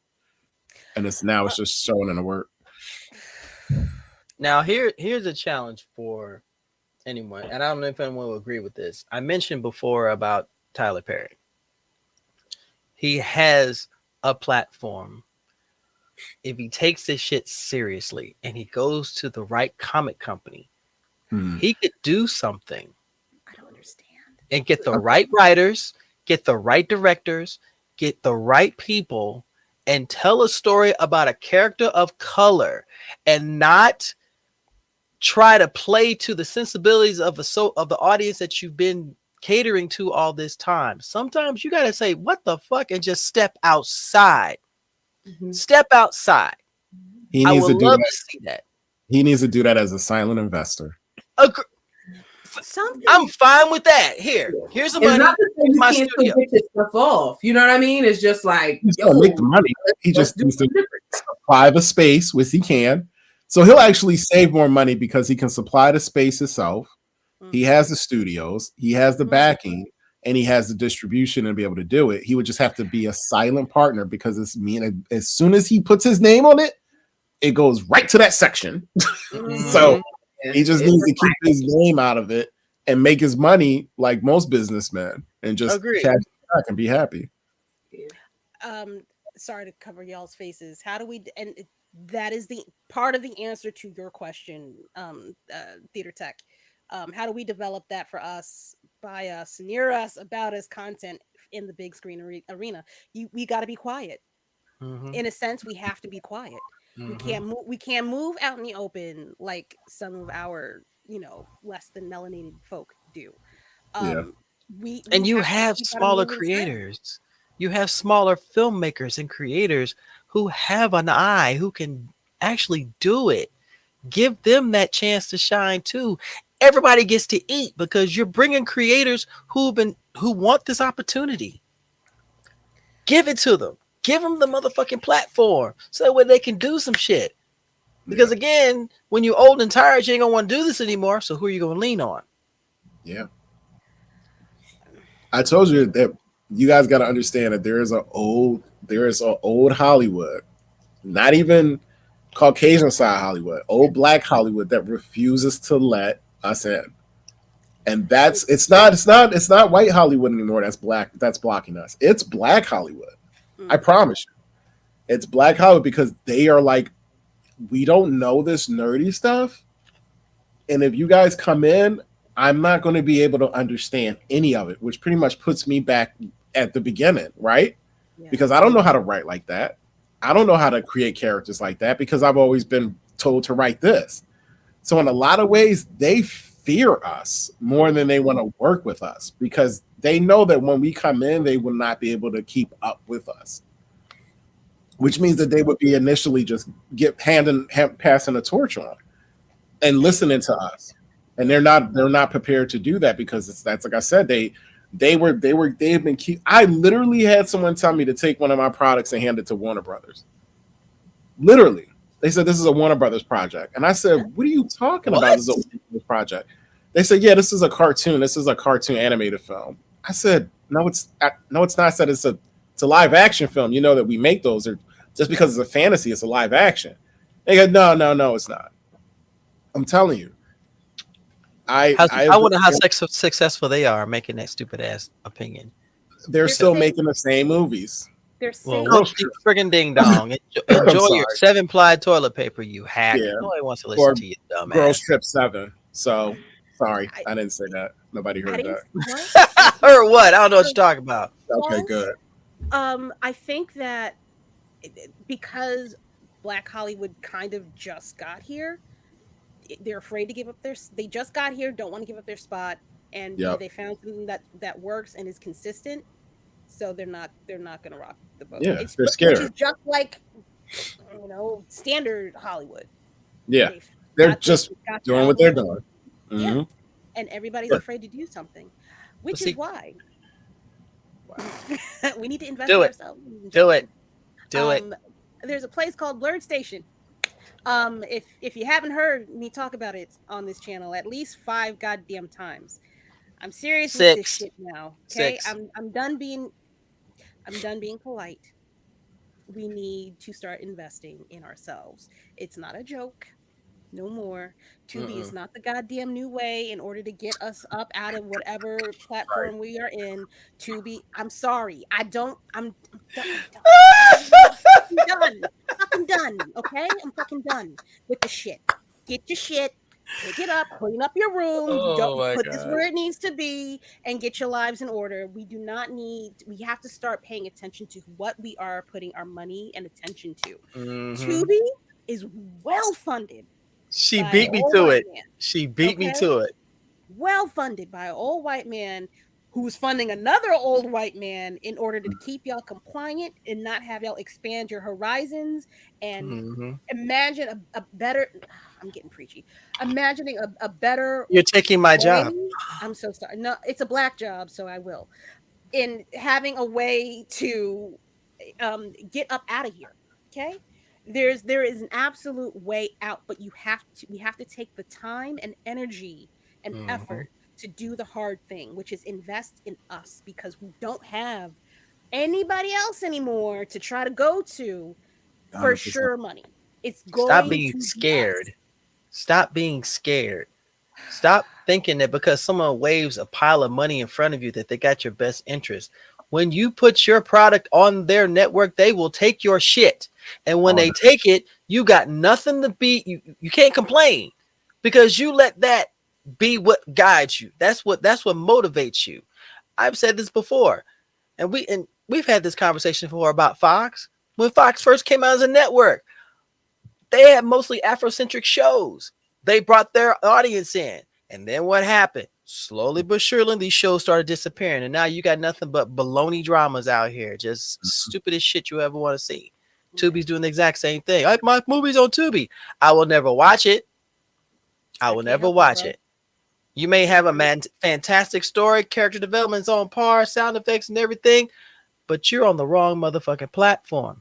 You need to find a Yep. platform that's going to be conducive to what you're trying to create and will get it to the audience that needs to see it and that will let it carry on instead of just fading into obscurity. I need to get a power cord. Say what? I need to get a power cord. Powerful. Oh, he's about to. Oh no, he's dying. Oh no, he's I'm dying. No, you're good.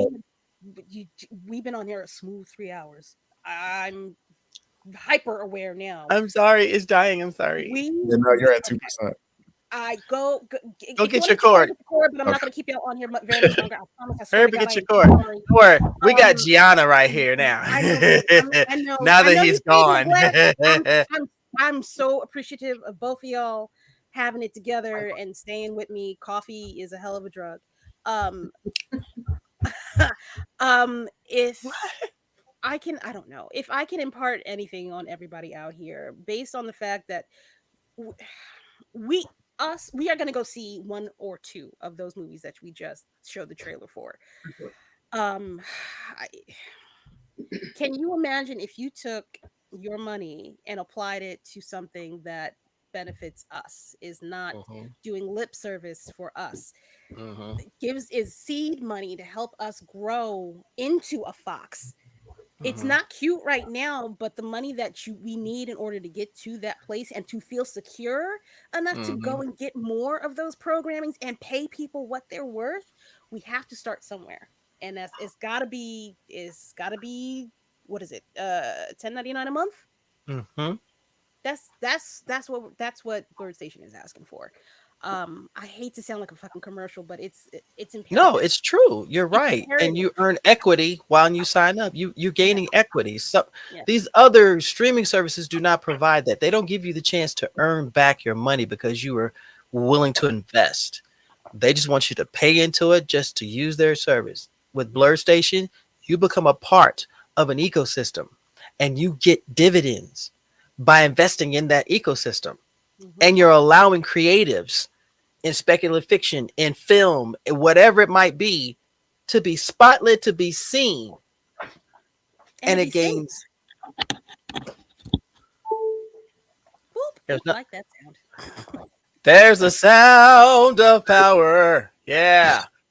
There's the I didn't mean to sound. piss you off, Navy. I'm so sorry, honey. I was listening to that amazing speech about Blur Station. That was you were actually Navy. But it's true. I mean, you look at my generation who we've watched free stuff for the longest time, but we saw hardly anything that had to do with us. And if we did, it was so racist in its concept, but we had to accept it because it was there. Yeah. But you have a platform like Blerd Station where it's a constant stream of creativity by our folks that can be seen and appreciated and shared and invested in and see returns on it. Because there's nothing else there like it. Nothing else out there like it. So investing in this, it's a no-brainer. But you have people who are safe. They want like, oh, I'll watch this because I want to watch this. Okay, so you're giving your money to watch a show that you don't own, that you can't download, that you can't record. You can't do any of that. But you're willing to give up your $20 a month instead of paying $10.99. And after 36 months, you own equity in the company. So anything that's returned comes back to you. It's a no-brainer. But what do I know? I'm just an old fucker with a white beard. I don't know shit. Ladies and gentlemen, it has been a wonderful evening. I am, again, I will continue to say this. So grateful. Vashmere, Gianna, thank y'all so much for taking the time to sit and chill with us and blurt out for like an extra hour. It's worth it. I really, truly, genuinely appreciate y'all. I'm gonna do the closeout. You can catch. Actually, Navy, go ahead. Huh? Where can people find you, honey? If you want to know about the weird shit that I do, I mean the motivational things that I say to people, you can find me across social media under Navy Montel. I just did a Blurticore convo recently with Ryan Oakley, another magnificent artist. Again, another creator who is just trying to get themselves out there. It's on YouTube. If you have YouTubers out there doing their thing, just support them. I'm here with the crew of Blerd's Eye View twice a week. We talk about all kinds of cool stuff. I get to hang out with this amazing young lady every Sunday night at 7 p.m. unless she says, I'm tired. Then we don't hang out at 7 p.m. Okay. I'm on YouTube. I'm on TikTok. I'm on Instagram. And I will say, like I've been saying this entire time, don't complain and bitch when you say we don't have our own, but you're not willing to invest in our own because you have an excuse. Excuses are like assholes. Everybody's got one, and it smells like shit. Never heard that addendum, but yes, it fucking stinks. So I'm just saying, if things don't go your way, if you get mad because you're spending money on Netflix and Hulu and Apple and stuff, don't complain when you get nothing in return, but borrowing their shit. Just a bill. That's what you get in return is a bill. That part. I'm off my soapbox now. I'm sorry. Stinky assholes. Stop it. Vashmere, where can people find you aside from Instagram and Twitter, which I have down at the bottom? Instagram, Twitter, YouTube. But yeah, I think Threads I'm using now too for shits and giggles. So yeah, you can check me out on all of those. It'll all be Vashmere or at Vashmere Valentine, as so eloquently placed below underneath me. I'm following him. Yay! I'm sorry. Gianna, prepare to get big. Where can people find you? It's Gianna. Yeah, you can find me at Gianna Narrative. It's kind of all like one word. So Gianna and then RRATIV. Gotcha. Yeah, it's like a combination of my name and narrative. I thought I was clever. So it was clever. It was clever. I think it was quite clever. I'm following her too. So yay! I can't. I will be following you as soon as I get my phone plugged in and charged. I'm gonna do this quick rundown of all the folks that I know. Please, by all means, come to Blerds Eye View. I'm having a stroke. Blerds Eye View, Tuesdays and Thursdays at 8 p.m. Eastern Standard Time with me, the lovely Navy Montel, and 9 of us other in the ragtag crew of the ship known as Blerds Eye.